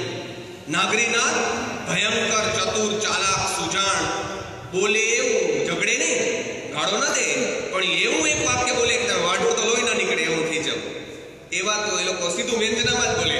અમારા શબ્દની 3 શક્તિઓ, અભિધા, લક્ષણા, વ્યંજના, એમાં સીધું વ્યંજનામાં જ બોલે. સમજાય એ માણસ લોહી લુહાણ થઈ જાય, ન સમજાય બાગા જેવા પ્રે કરે. પણ આવાની વચ્ચે આ માણસ ખુલ્લે હાથે, ખાલી હાથે નીકળી પડ્યો. શું જાણે, પણ લોકો સમજે નહીં આવા માણસને. એટલે પ્રેમાનંદ બહુ માર્મિક પંક્તિઓ વચ્ચે વચ્ચે મૂકતા જાય. ત્યાં પહોંચ્યા છે અને લોકો જોવા ટોળે વળ્યા છે. લોકોને એમ થયું કે નરસિંહ આવ્યા તો શું હશે, છે કાંઈ નહીં. આવું જોઈ અને બધા હસવા માંડ્યા છે. ત્યારે પ્રેમાનંદ બહુ માર્મિક પંક્તિ મૂકે છે, શું જાણે વૈષ્ણવનો માર્ગ વિષયપૂરના લોકજી. જેને વિષયોમાં રસ છે, કામ, રાગ, સ્નેહ, ફલાણા ઢીકડા પૂછડા, આ બધામાં રસ છે, એ નરસિંહના આ વૈરાગ્યને, નરસિંહની આ શ્રદ્ધાને સમજવાની તાકાત જ નથી. પ્રેમાનંદે સર્ટિફિકેટ આપી દીધું કે આ લોકોને શું ખબર પડે, ગેટ આઉટ, આમ કહી દીધું છે પ્રેમાનંદ. એટલે મજાની વાત એ છે કે આપણે એમાં ન હાલે છે, એ જોવાનું છે, નકા પ્રેમાનંદ આપણને ગેટ આઉટ કહી દેશે. શું જાણે આ નરસિંહનો વૈરાગ્ય, આ વિષયપૂર્ણ લોક ન જાણે. કેમ? મજાની વાત, આ લોકમાનસને એવા તો આબેહૂબ એ છતું કરતા જાય છે, બરાબર માણસના મનને જાણે છે. લોકો પાછા નાટક તો કરે જ, આમ ભેટે વળગે કંઈક કરે. એટલે જો પ્રેમાનંદ આ બધું જુએ છે, ઝીણું ઝીણું. કપટે ભેટી પાછા ખસે, સામગ્રી જોઈ જોઈ હશે. પેલા નાટક ખાતર ભેટે, પછી પાછા ખસી જાય, ક્યાંક મેલા થઈ જશે કપડા મારા. એટલે ઉતારવા ઘર આપ્યું એ ઝાઝા ચાંચડ મચ્છર વિશેક. ઉતારો ક્યાં આપ્યો? જેવો માણસ એવો ઉતારો. એટલે આગળ બીજી પંક્તિ આવે છે, ઝાઝા માકડ ઝાઝા જુવા, ત્યાં મહેતાના ઉતારા હુઆ. જ્યાં બહુ ઝાઝા માકડ અને જુવા અને આ ને તે, ત્યાં મહેતાને આવો આવો. અને આ માણસ જે ગમ્યું જગતગુરુ દેવ જગદીશને, તે તણો ખરખરો ફોક કરવો. આ માણસ એને એક સેકન્ડ, મીરાએ જે કહ્યું રામ રાખે તેમ રહી ઉદ્ધવજી, રામ રાખે, બધા જ પેલા એમ રહ્યા, પછી બોલ્યા. નહીં તો રામ રાખે તેમ માં કવિતા જેવું કઈ છે જ નહીં. આ સાવ સાદી સીધી બાલ મંદિરમાં હાલે નહીં એવી કવિતા છે. અને આપણે અહીંયા વટ પડાવે એમ એમાં બધા કે રામ રાખે તેમ રહી. આ રામ રાખે તેમ રહી બાઈ મહેલને ને ઝૂંપડાને સરખું ગણ્યા પછી બોલી છે, એટલે એની અસર થાય છે. હું લખું તો એની અસર ન થાય, નાપાસ જાહેર થાય આ કવિતા. મીરા લખે તો પાસ થાય પહેલા નંબરે. એનું કારણ મીરા પહેલા એમ રહ્યા, પછી બોલ્યા છે. આ લોકો જીવ્યા, બોલ્યા તો બહુ ઓછું છે. ગાંધીજી જેને આપણે 150 ઉજવીએ છીએ, આ શિબિર જેના ઉપલક્ષમાં છે, એ માણસે એમ કહ્યું મારું જીવન એ જ મારી વાણી, મારે કાંઈ બોલવું જ નથી, કંઈ બોલવું જ નથી. આ લોકોનું જીવન જ બોલે. માતાજી અરવિંદના, જે મહર્ષિ અરવિંદના માતાજી છે, એમને કહ્યું છે તમારા કાર્યોને તમારા વતી બોલવા દો. એમનું બહુ પ્રધાન વાક્ય છે. તમારે બોલવાની જરૂર જ નહીં પડે, તમારું કામ બોલશે. તમારા કાર્યોને તમારા વતી બોલવા દો. તમે ન બોલો, ચૂપ થાવ. આખરે આપણે ચૂપ થવાનું છે, ઠરવાનું. પણ આ માણસ ત્યાં કહે છે કે ભલે રે છે. કુંવરબાઈને મુંજારો થાય છે. એના પહેલા તો આ બધાને વ્યાજસ્તુતિ વળી પાછી 5-5 મિનિટે વ્યાજસ્તુતિ આવે. જોજો, કુંવર વહુનો વૈષ્ણવ બાપ, દર્શન કરીને ખોઈએ બાપ. આ વ્યાજસ્તુતિમાં બોલે છે, જરાય સારો ભાવ માટે બોલતા નથી. મહેતાને જોવા હરખે ભરી, ઘેર ઘેરથી ચાલી સુંદરી. ઘરે ઘરથી બાઈઓ બહાર નીકળી કે જોવા તો જઈએ, મેં તો છે કેવો. અને તમને સુદામા ચરિત્ર યાદ આવે. સુદામા ચરિત્રમાં સુદામા જ્યારે પહોંચ્યા છે દ્વારકા, ત્યારે યાદવ સ્ત્રીઓ એમને જોઈને મશ્કરી કરે છે. યાદવ સ્ત્રી તાળી દઈ હશે, ધન્યનગર જ્યાં આવો નર વસે. આ માર્મિક શબ્દ છે. આવો મેલો ગેલો બાવા છાપ. અને એને આમ કેમ છે કે ધન્યનગર જ્યાં આવો નર વસે. ઓહો, આ છે સાચું, પાછું સાવ સાચું છે. આ વ્યાજસ્તુતિની પ્રેમાનંદની મજા છે કે એક એક વાક્ય સાચી છે, સાચું છે વાક્ય. બાઈઓને ખબર નથી કે સાચું બોલી રહી છે. એ લોકો વ્યાજસ્તુતિમાં બોલે છે, પણ બધું જ સાચું છે. કોઈ કહે ઇન્દુ, કોઈ કહે કામ, એને રૂપે હાર્યા કેશવરામ. અને કોઈ સ્ત્રીએ વ્રત તપ કીધા હશે અપાર, ત્યારે પામી હશે આવો ભરથાર. આ બધું સુદામા માટે કહેવાનું. જેને જોઈને બીક લાગે એવા સુદામા, ત્યારે એવો એનો વેશ છે. પણ સ્ત્રીઓ વ્યાજસ્તુતિમાં બોલે છે, પણ બધું જ સાચું હશે. આલિયા મવાલિયાને મળે એવો સુદામા નથી, આ તો ભાગ્યે જ મળે એવો સુદામા. એવા જ નરસિંહ પણ મહેતાને જોવા હરખે ભરી, ઘેર ઘેરથી ચાલી સુંદરી. મન વિના મહેતાને નમે, સારું થયું જે આવ્યા તમે. માહો માહે કહે નાગરી, મેં તો દીઠે દીઠા હરી. આ વાત સાવ સાચી છે. આમ છાતી ઉપર ઠોકી વગાડીને કહેવા જેવી આ વાત છે. મેં તો દીઠે દીઠા હરી, એ વાત સાવ સાચી. પણ આ તો આ બોલે છે વ્યંજના છે, ખરેખર સાચું. આ વ્યાજસ્તુતિની ઓર મજા છે. કોઈ કવિઓ નથી કરી શક્યા, તે પ્રેમાનંદ કરી શક્યા છે. સામાન્ય રીતે હું તમને કદાચ એના વધારે ઉદાહરણ દઉં તો વધારે સમજે, પણ એમાં હું જઈશ નહીં. પણ હવે જો કુંવરબાઈ બિચારી દોડી જાય છે, બાપા આવ્યા તો ખરા, પણ આમ ખાલી હાથે આવ્યા એનું શું?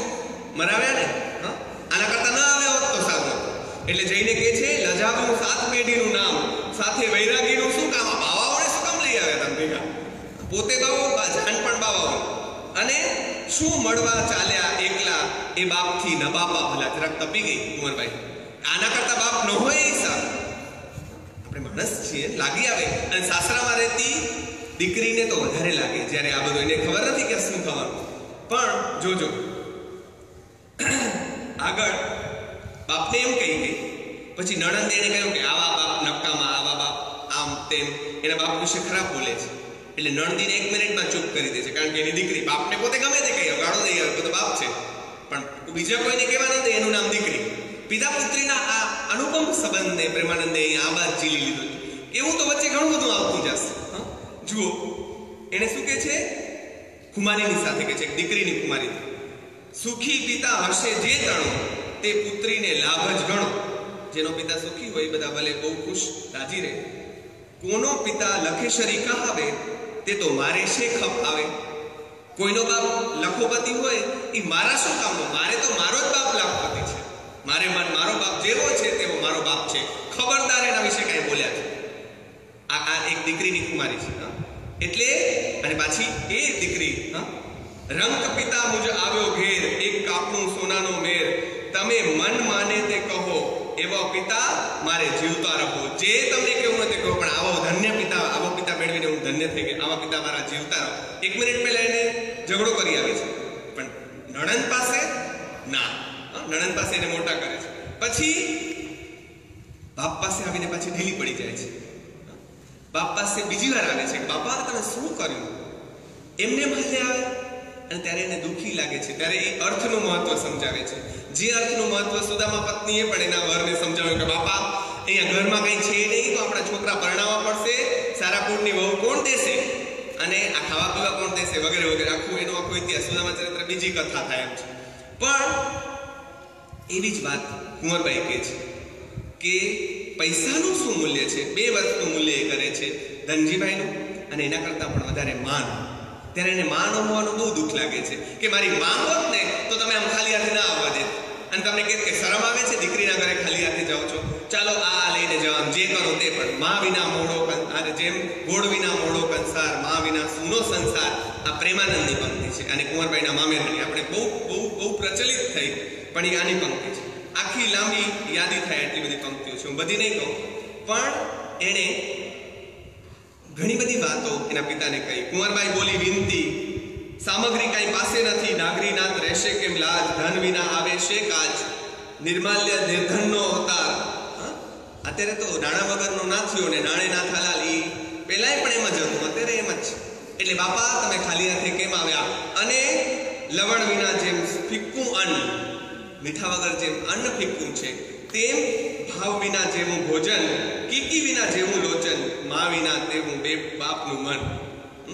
માં નથી ને એની મને અત્યારે ખોટ ચાલે છે. ઘડો ફૂટે રઝળે ઠીકરી. આ પંક્તિ બહુ જાણીતી.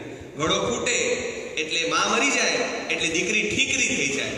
જ્યાં સુધી માં હોય છે ત્યાં સુધી દીકરી ઘડો હોય છે.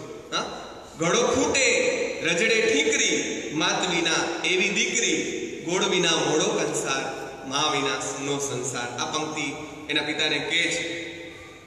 પણ એનો પિતા એને આશ્વસ્ત કરે છે કે બેટા તું ચિંતા ન કર.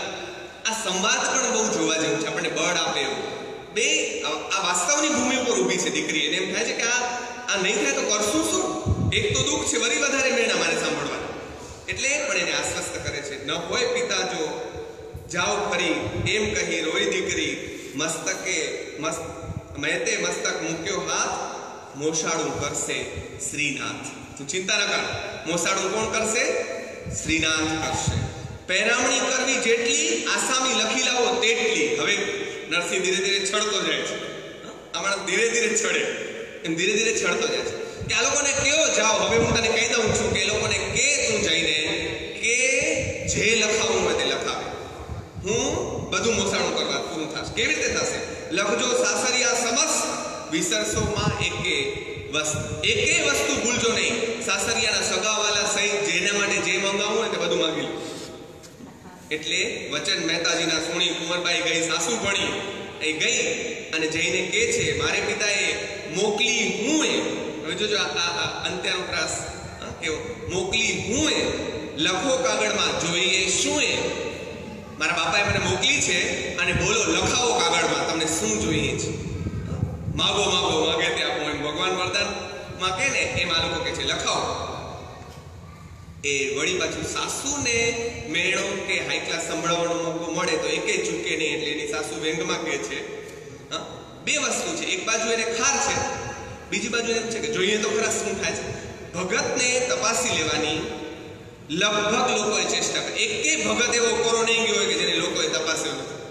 બધાને એની પરીક્ષા લેવામાં બહુ મજા આવે છે, બહુ જ મજા આવે. પણ જેમ સોનું પેલા આગમાં ભઠ્ઠીમાં તપે તેમ વધારે ચળકે છે. તેમ આવા બધા પ્રસંગો આ લોકોને એમાંથી સેમાય ફરક પડતો નથી, વધારે ચળકે છે. જેને સ્નેહ સામળિયા સાથે તેણે સાની ખોટ, પહેરામણી મનગમતી માંગો, કરો નાગરી ગોઠ, આખા ગામને તેડાવો, બધા માટે માંગો. કુંવર વહુને કાગળ આપો, લખાવું જેમ, આખું લાંબી યાદી છે. વડસાસુનું આખું પાત્ર છે, હું તમારી સમક્ષ બધું નહીં કહું, પણ લોકવ્યવહારનું પણ આપણને જ્ઞાન આપે કે કેવી પહેરાવણીઓ થતી. આટલું આપવું પડતું, મરી રહીને. આ તો નરસિંહ મહેતા માટે આવ્યા, બીજા બધા જેના માટે નહીં આવે એ બાપનું થયું શું હશે આપણને જેવે એમ મળે. કેવા કેટલાય બાપો ને કેટલી દીકરીઓ આમને આમ ચૂપચાપ સૂઈ ગઈ હશે, ધરતીમાં દટાઈ ગઈ હશે, ક્યાંક પડી ગઈ હશે, ખાક થઈ ગઈ હશે. આ બધું જ વેઠી કેટલાય બાપ ને કેટલી દીકરીઓ એની વેદના આપણને આમ હચમચાવી દે. મહેતા માટે આવ્યા, બીજા બધા માટે ઓલો નવરો બેઠો, બધાની લાયકાતે ન હોય, પણ માણસ તો છે ને આખરે, એ માણસનું દુઃખ આપણને વિંધી નાખે છે. કુંવર વહુને લખાવે છે, રૂડો વેવાઈ આંગણે આવે, કોડ ન પહોંચે કેમ. લખો શું લખાવે છે? એક બે જ કહીશ વસ્તુ. લખો 5 શેર કંકુ જોઈએ, લખો 5 શેર કંકુ જોઈએ. શ્રીફળ લખો 7 700. શેષ આટલા બધા માણસો હશે, બધાને શ્રીફળ તો દેવું જ જોઈએ, કંકુ જોઈશે ચાંદલો કરવા. પછી 20 મણ વાંકડિયા ફોફળ. આપણે આપણી પરંપરા છે કે પ્રસંગો કોઈ આવે એટલે અમારે કચ્છીમાં અમે ભૂતડા કહીએ, મગફળી. બધાને લગ્નમાં અમારે ત્યાં મગફળી જ આપે, એટલે મગફળી આપવી પડે. તો કે આ ફોફળ લાવો 20 મણ જેટલા, થોડા ઘણા નહીં, 20 મણ ફોફળિયા મળશે. મોટી નાલ બધાને આપવા પડશે. 5 વસ્ત્રના 25 વાઘા, 4 ચોકડી તાસ, ફલાણું ઢીકણું પૂછું, લખો પછેડી 15 કોડી, પટોળા 50. અને બીજું તો કેટલું આ બધું લખાવે છે કે આ જોઈશે. અને સ્ત્રી જેનું નામ, અને એમાં વડસાસુ એમ કે છે કે જો કાંઈ ન મળે તો મોટા 2 પથરા લઈ આવજો, જેનામાં માથું કૂટી અને અમે રોઈ શકીએ કે આવા વેવાઈ ન મળ્યા હોત તો સારું હતું. એટલે છેલ્લે તમે ભારે મોટા 2 પાણ લખો ને, જે મહેતાથી અપાય.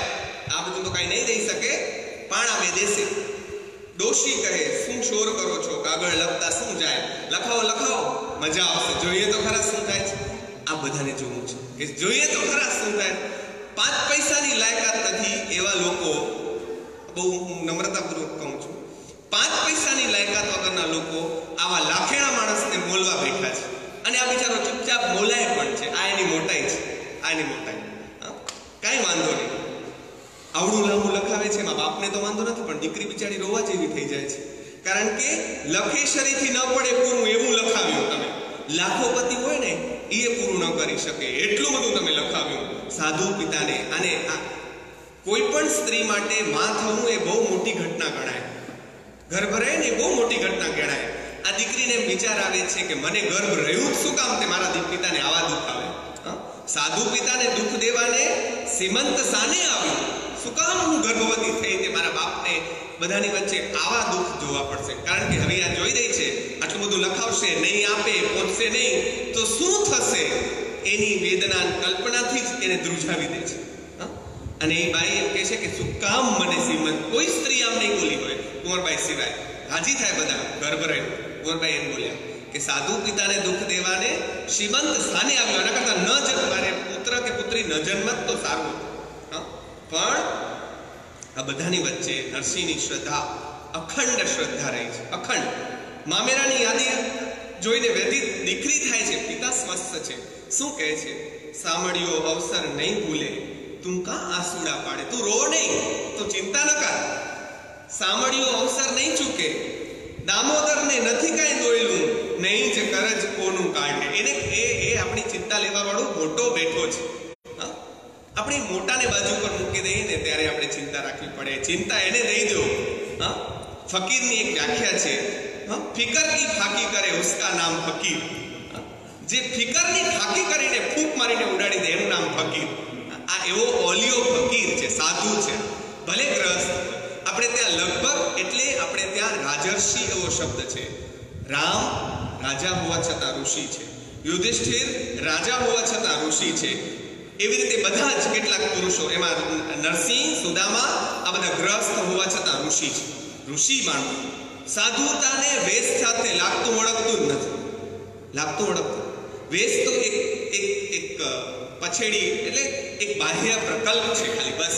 સારી વાત છે, બહુ મોટી વાત છે, પણ મૂળ સાધુતાને ને વેશને કાંઈ લાગ. આ બધા સાધુઓ જ નિતાંત સાધુતા વહે છે આ લોકો બધા. એટલે એમ કે છે કુંવરબાઈ તમે ઘેર પધારો, આપણું એમાં શું જાશે. આ વાત એની કુમારીની છે. કુંવરબાઈ તમે ઘરે જાઓ. હવે આ તો ઉતારે પાછી મળવા બિચારી આંટા ફેરા જ કર્યા કરે છે અવડા પેટ સાથે. વિચાર તો કરો, હા, દીકરીને આ સમય આપણે અત્યારે ગર્ભ સંસ્કારો અને હજી તો પહેલો મહિનો હોય ને એ લોકોને પલંગ ઉપર સુવડાવી દે, એ બાળક જન્મ્યા પછી 7 મહિના બીજા એટલે સુતા જ પડ્યા હોય. આ દીકરી ગર્ભ સાથે કોઈનું રૂવાણું ફરકતું નથી કે આટલી બધી આ લોકોને શું કામ. આપણી ઘરની વહુ છે, એને શું કામ આટલું ટેન્શન નહીં. કાંઈ નથી જોઈતું, જાઓ મજા કરો, તમે આવો, બસ. આનંદનો પ્રસંગ, સંતાનની પ્રાપ્તિ કેટલો મોટો આનંદનો પ્રસંગ છે.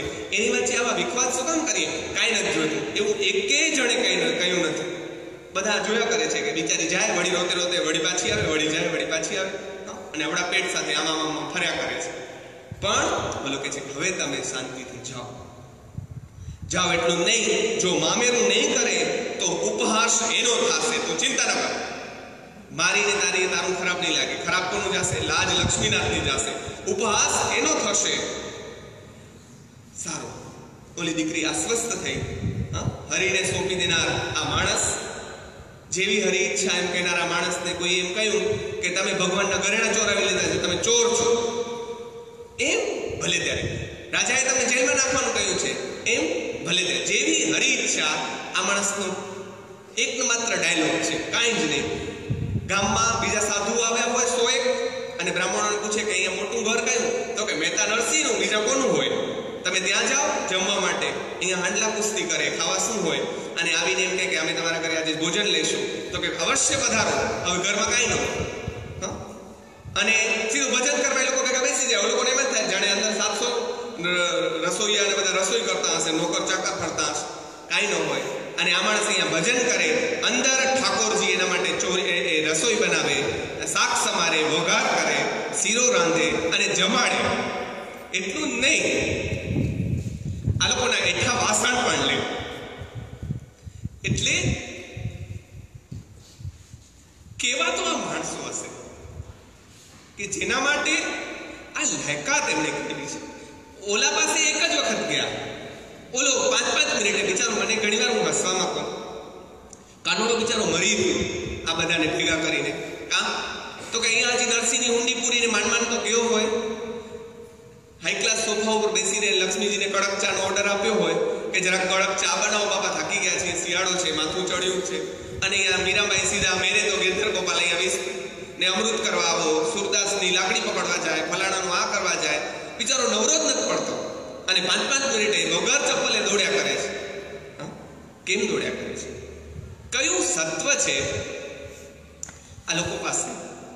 આ જે ધર્મની, અને એના કરતા ધર્મ પણ શબ્દ બહુ જ નાનો લાગે જેની પાસે, એવી કોઈક અંદરની તાકાત, એવું કોઈ વીર, એવું કોઈક સત્વ લઈને આ બધા જન્મ્યા છે કે જેના માટે સ્વયં પરમ તત્વે ઝાડુ પોતા કરવા પડ્યા છે, ખુશીથી કર્યા છે.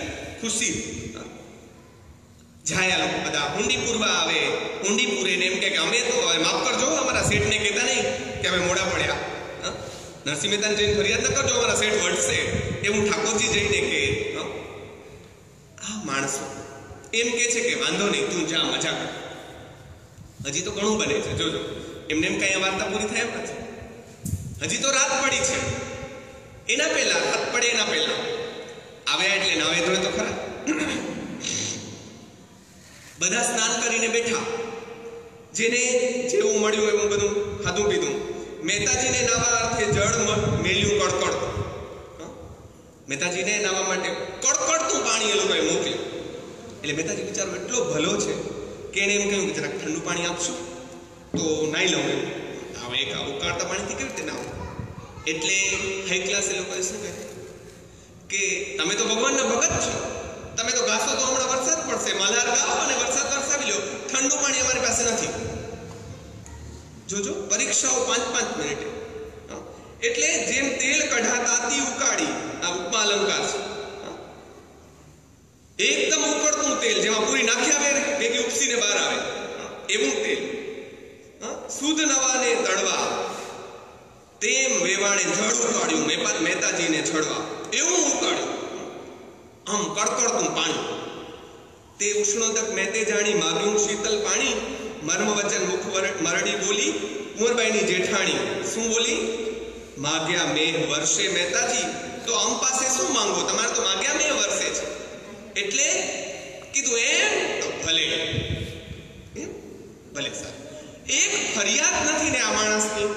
આખું જીવન તમે જોઈ જાઓ, એક સેકન્ડ આ માણસે એમ કીધું કે જોયું કંટાળા એવા છે ને આ બધાને, એક સેકન્ડ નહીં. નરસિંહ પાસેથી બીજું કાંઈ ન શીખો તો કાંઈ નહીં.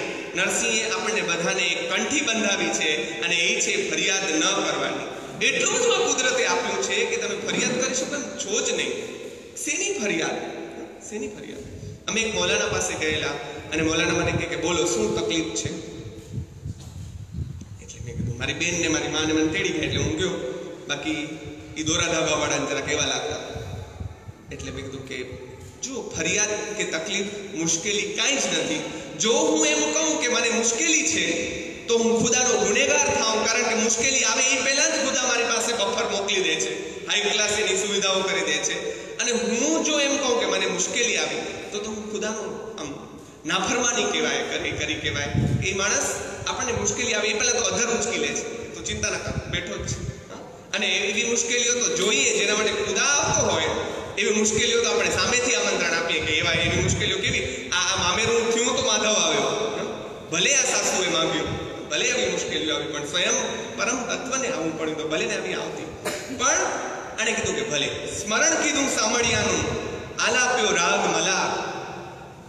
મલ્હારથી વરસાદ આવે. આપણે ત્યાં સંગીતની પણ મજા છે. દીપક રાગ ગાઓ અને દીવડા પ્રગટે, મલ્હાર ગાઓ અને વરસાદ વરસે. આવી તો રાગની તાકાત, આવી તો રાગની તાકાત.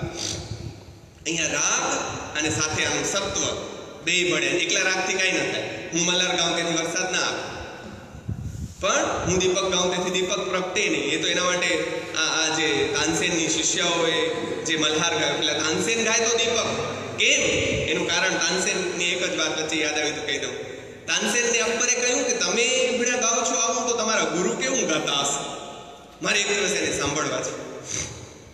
એટલે તાનસેને કહ્યું કે એમ કાંઈ તમે સાંભળવા રાજા જેમ બેસીને હાલે આવશો ને જશો બેસશો તો મેં તમારા માટે ગાશે નહીં. તો કે તમારે સામાન્ય વેશે હાલવું પડશે. તો કે વાંધો નહીં, આપણે જઈએ.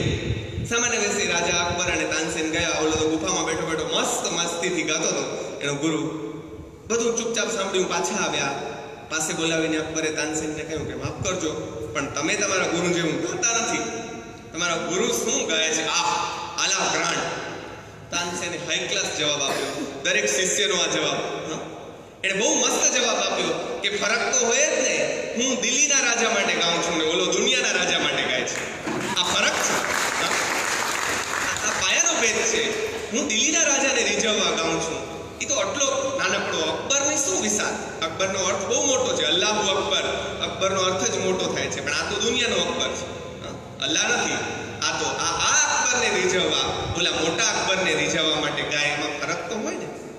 એટલે આને ગાયું અને વરસાદ વરસ્યો. સ્મરણ કીધું સામળિયાનું આલાપ્યો રાગ મલ્હાર.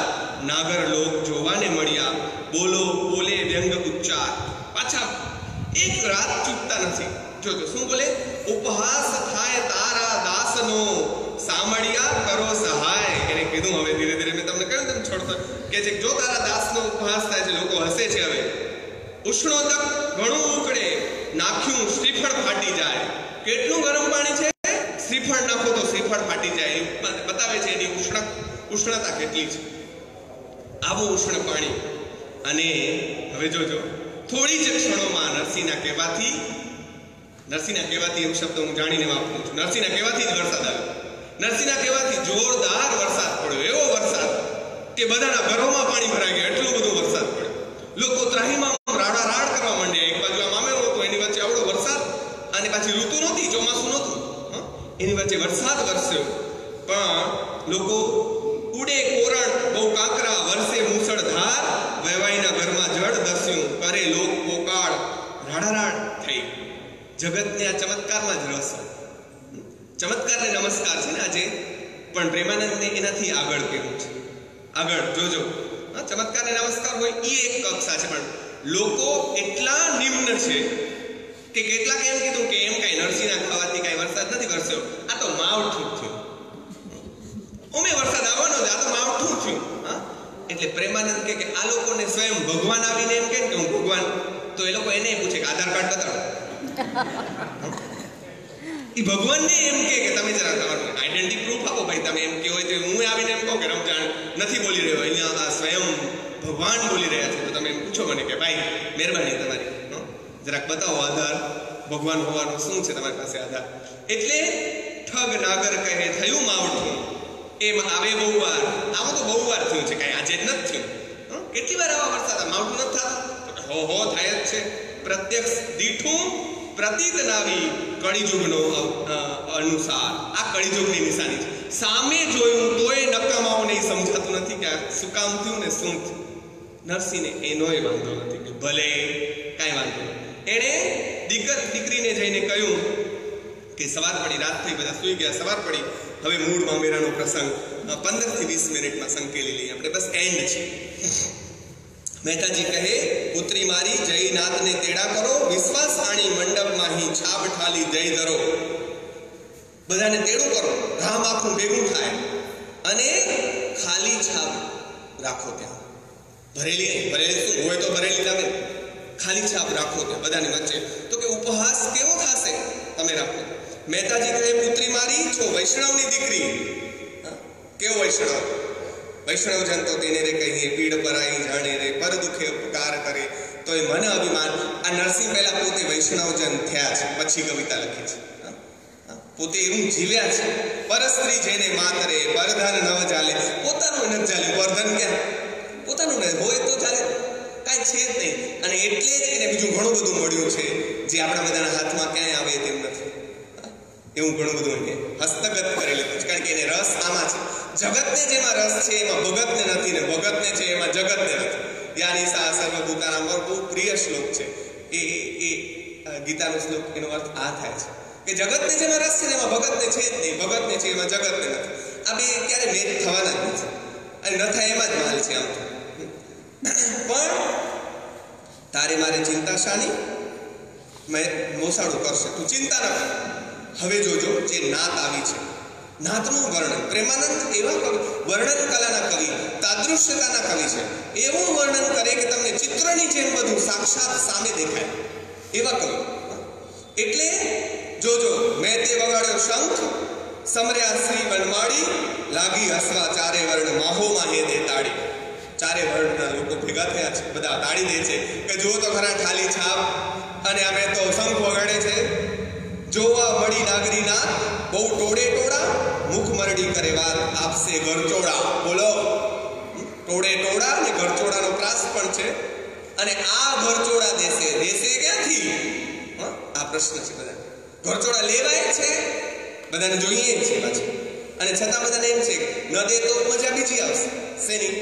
જોયું, કાંઈ ન દઈ શક્યા, એની મજા લે લોકો, આની મજા લે. બધાને મજા જ લેવી છે. ગરચોડા દેશે તો હાઈ ક્લાસ પહેરી લેશે. સજ્યા 16 શણગાર, ચરણાને ચોડી, જોબન મદભરી નાર, કહે બહુ દંડોળી, કેસર તિલક વિશાળ ભાલે કીધા. અવડા મોટા બધા ભક્તો અને ભક્તાણીઓ અવડા ટીલા કાઢે ને આ એકે ભક્તને ઓળખે નહીં. એને ટીલા કાઢ એટલે જ તો અખાઈને બધાએ થપાટો ઠકા કરાવી મધ્યકાળના બધા લોકોને કે આ કથા સાંભળી ફૂટ્યા કાન કોઈ ના આવ્યું. અને આ બધું ટીલા ટપકા કરવાથી કાંઈ નહીં મળે. હરિ વસે છે હરિના જન્મા રે, શું કરશો જય વનમાં રે, જોગ કરો ને ભલે જગન કરાવો. આ કાંઈ નહીં થાય. હું મીરાએ કહી દીધું, અખાએ કહી દીધું, બધાએ કહી દીધું. કારણ કે ટીલા ટપકા કરવાથી કાંઈ નહીં મળે. ઘંટ વગાડવાથી ભગવાન મળી જતો હોત તો આપણે કીધી ન મળી ગયો, નહીં મળે. શ્રીરામ જયરામ કરવાથી એ નહીં મળે, એના માર્ગે ચાલવાથી મળશે. ખરી ઈશ્વરની પૂજા એ છે જ્યારે તમે એના માર્ગે ચાલો. ગાંધી 150 ની ઉજવણી ખરી કઈ છે? બેન કરી રહ્યા છે. આજે નથી કરી રહ્યા, છેલ્લા આટલા વર્ષોથી કરી રહ્યા છે. 150 તો હમણાં આવ્યું ને ઉજવણી, દેશમાં નાટક ફોટા પડાશે, બધા ફેસબુક ને ઓના ઉપર મુકાશે.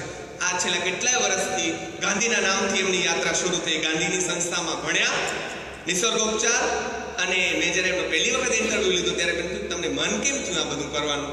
ત્યારે એમ કહ્યું, મને કીધેલું એમને મને બરાબર યાદ છે કે મને એમ થયું કે ગાંધીજીના નિસર્ગોપચારને આપણે ગામડે ગામડે કેમ ના પહોંચાડીએ. અને અમે નીકળી પડ્યા સ્કૂટર લઈને. પહેલા તો એમને એમ જતા, પછી સ્કૂટર આવ્યું, પછી વાન આવી, અને અત્યારે આપણને બજારી ઉપકડી સરસ ગાડી આવી. હજી આપણને એમ થાય કે એ વિદેશો સુધી જાય, અને આ બધી યાત્રા અખંડ ચાલતી જ રહે, ચાલતી જ રહે. આપણને બધાને એમાં મળવાનું મન થાય. એવી આ મૈત્રી યાત્રા. પણ આ લોકો ચૂપચાપ કરે, ઢોલ ન વગાડે, ચૂપચાપ થતા કામ. મેં તો ચૂપચાપ ચાહ રહી મીરાવાળું. પણ વાંકા બોલા વિપ્ર બોલે, બોલે ઉપહાસ, મૂકો છાપમાં પાણ, વાય ઉડી જશે. હવે પાણા તો મૂકો ને કે છાપ ઉડી જશે. એવી બધી વાયડાઈઓ કરી, કેટલું કર્યું. હવે કૃષ્ણ નથી, હજી નથી આવે.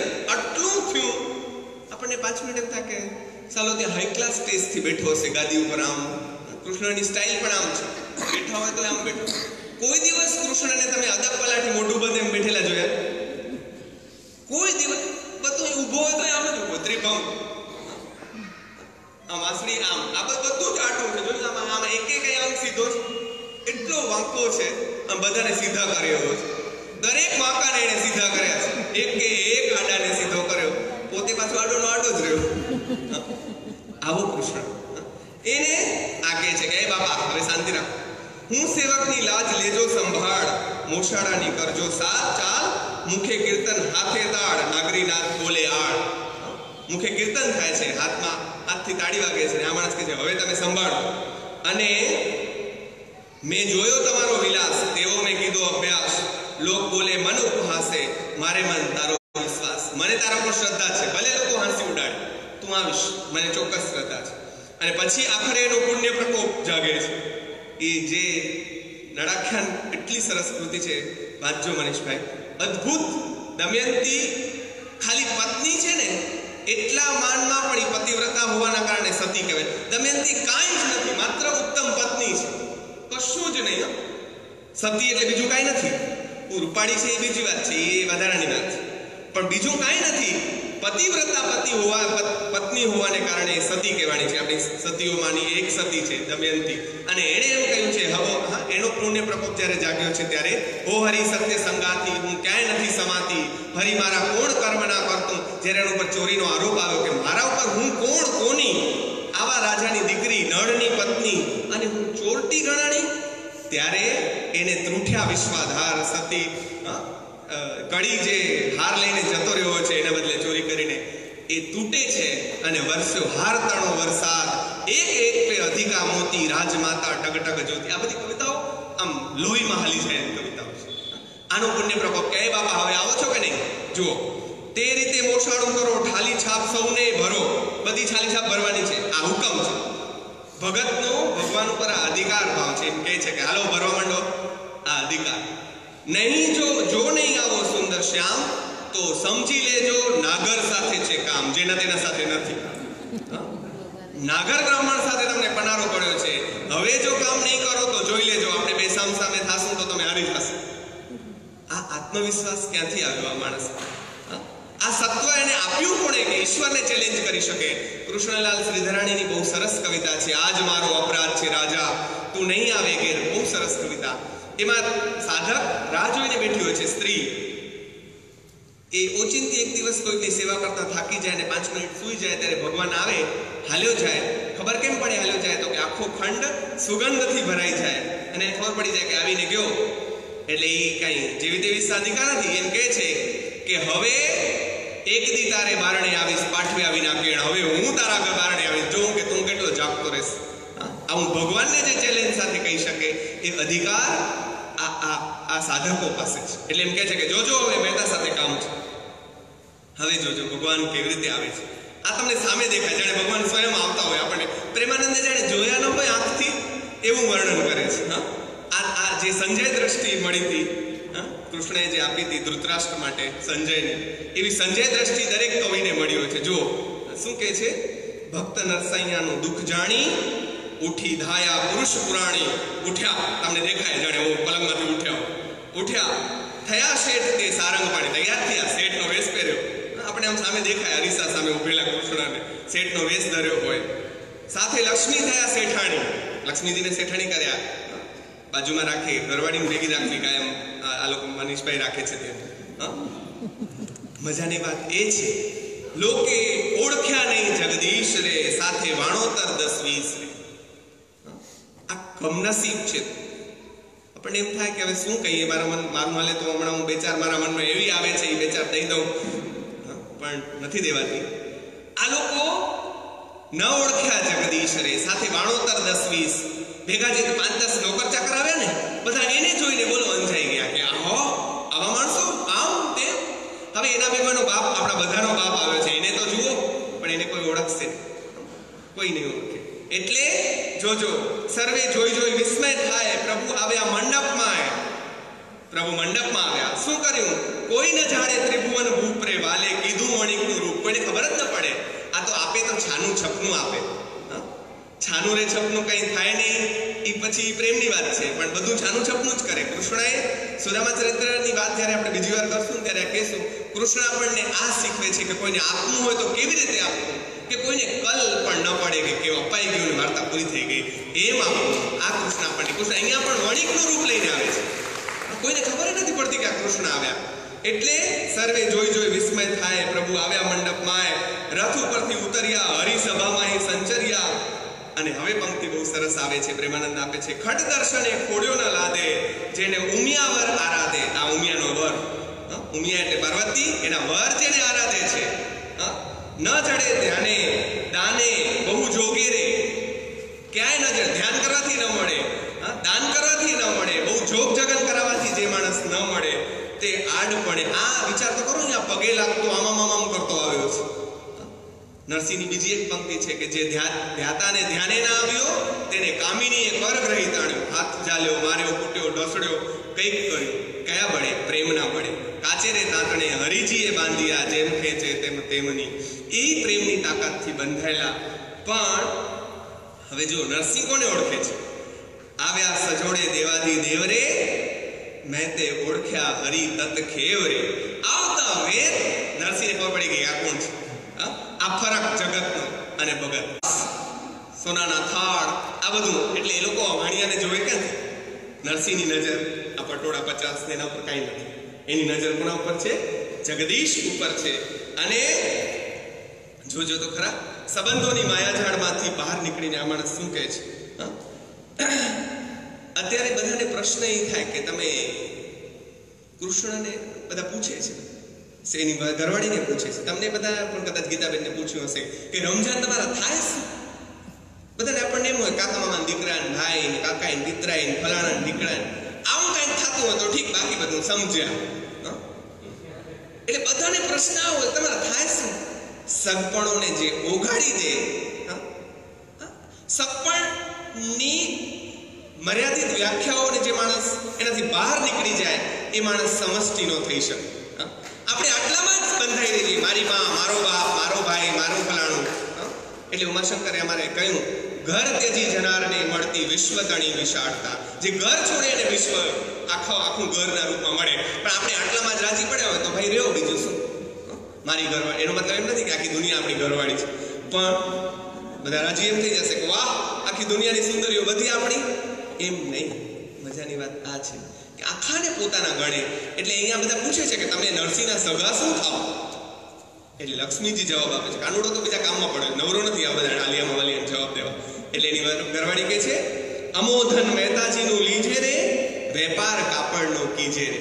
વિચાર તો કરો, જ્યાં જ્યાં ગયા છે ત્યાં ભગવાને ભગતને મોટા કર્યા છે, પોતે એના દાસ થઈ રહ્યા છે. કોઈ પૂછે કોણ છો?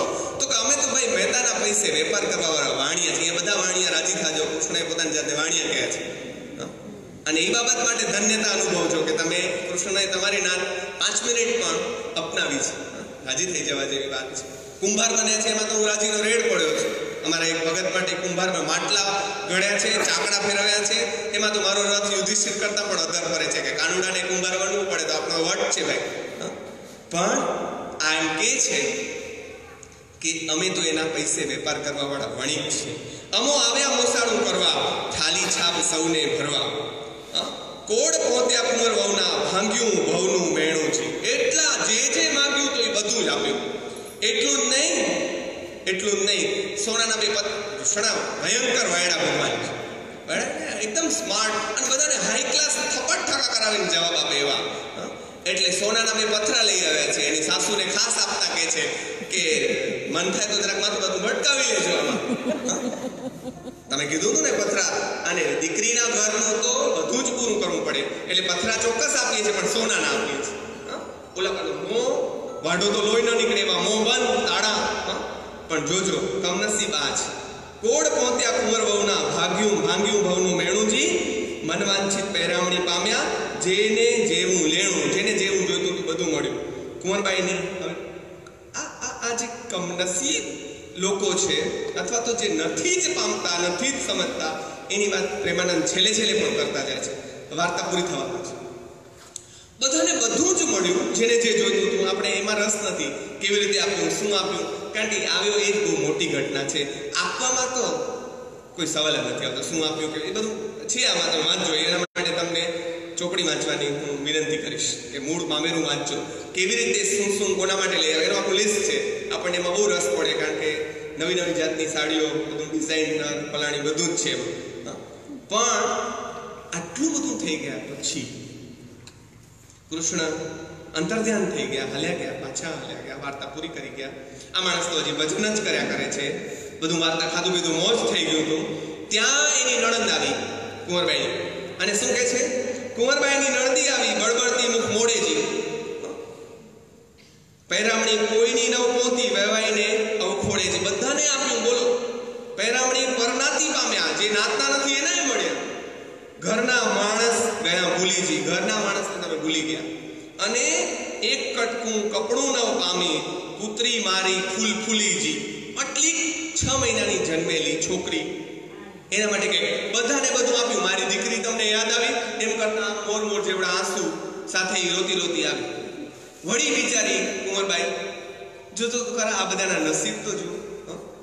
વળી રોતી બાપા કને આવી. બાપા આનું શું કરશું? બાપા કને તો પછેડો નથી કે આમ કરીને દઈ દે કે લે. ધોતીઓ એક બિચારો ગાંધીજી જેમ પહેરીને આવ્યા હશે.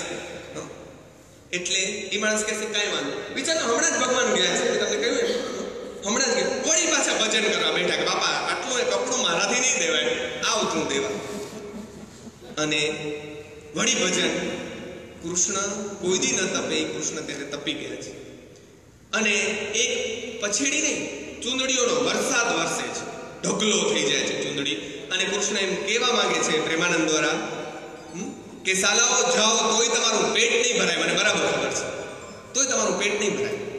એટલા ભૂખ્યા છો તમે બધા આ બધા માટે કે તમારું પેટ તોય નહીં ભરાય, આટલી ચૂંદડીઓના ઢગલા હોવા છતાં.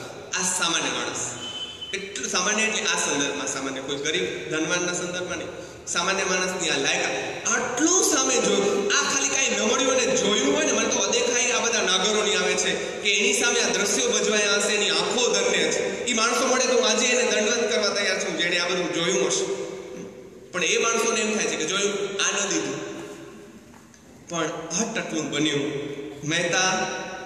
મહેતાની મોટી ખાનદાની અથવા એનું સંતત્વ આ છે. 5 મિનિટમાં પૂરું કરું મનીષભાઈ, કે આ બધું જ બન્યું છતાં જાણે કાંઈ બન્યું જ નથી એવી રીતે મહેતાજી ચૂપચાપ સરકી જાય છે. આપણે હોઈએ તો હમણાં હું તમારા ભેગો ફોટા પડાવવા રહીશ, પછી આમ કરશું, પછી તેમ કરશું, પછી આ ભેટ ફલાણું ઢીકણું, ઓહો કોઈ વખાણ કરશે, કોઈ કાંઈ કરશે. આ તો માણસ જેના માટે ભગવાન આવીને હાલ્યા ગયા, અને એ માણસ ચૂપચાપ. જોજો તો ખરા, મહેતાજી કહે પુત્રી મારી સમરો શ્રી ગોપાળ, એક તાંતણો મુજથી ન પામે, બેઠો વજાડું તાળ. મારાથી તો કાંઈ થાય એમ નથી, આ તાળો વગાડ્યા કરું છું. ફરી ધ્યાન ધર્યું માધવનું, ત્રિકમ રાખે ટેક. એનાથી આ બધું પડ્યું, બધું થયું.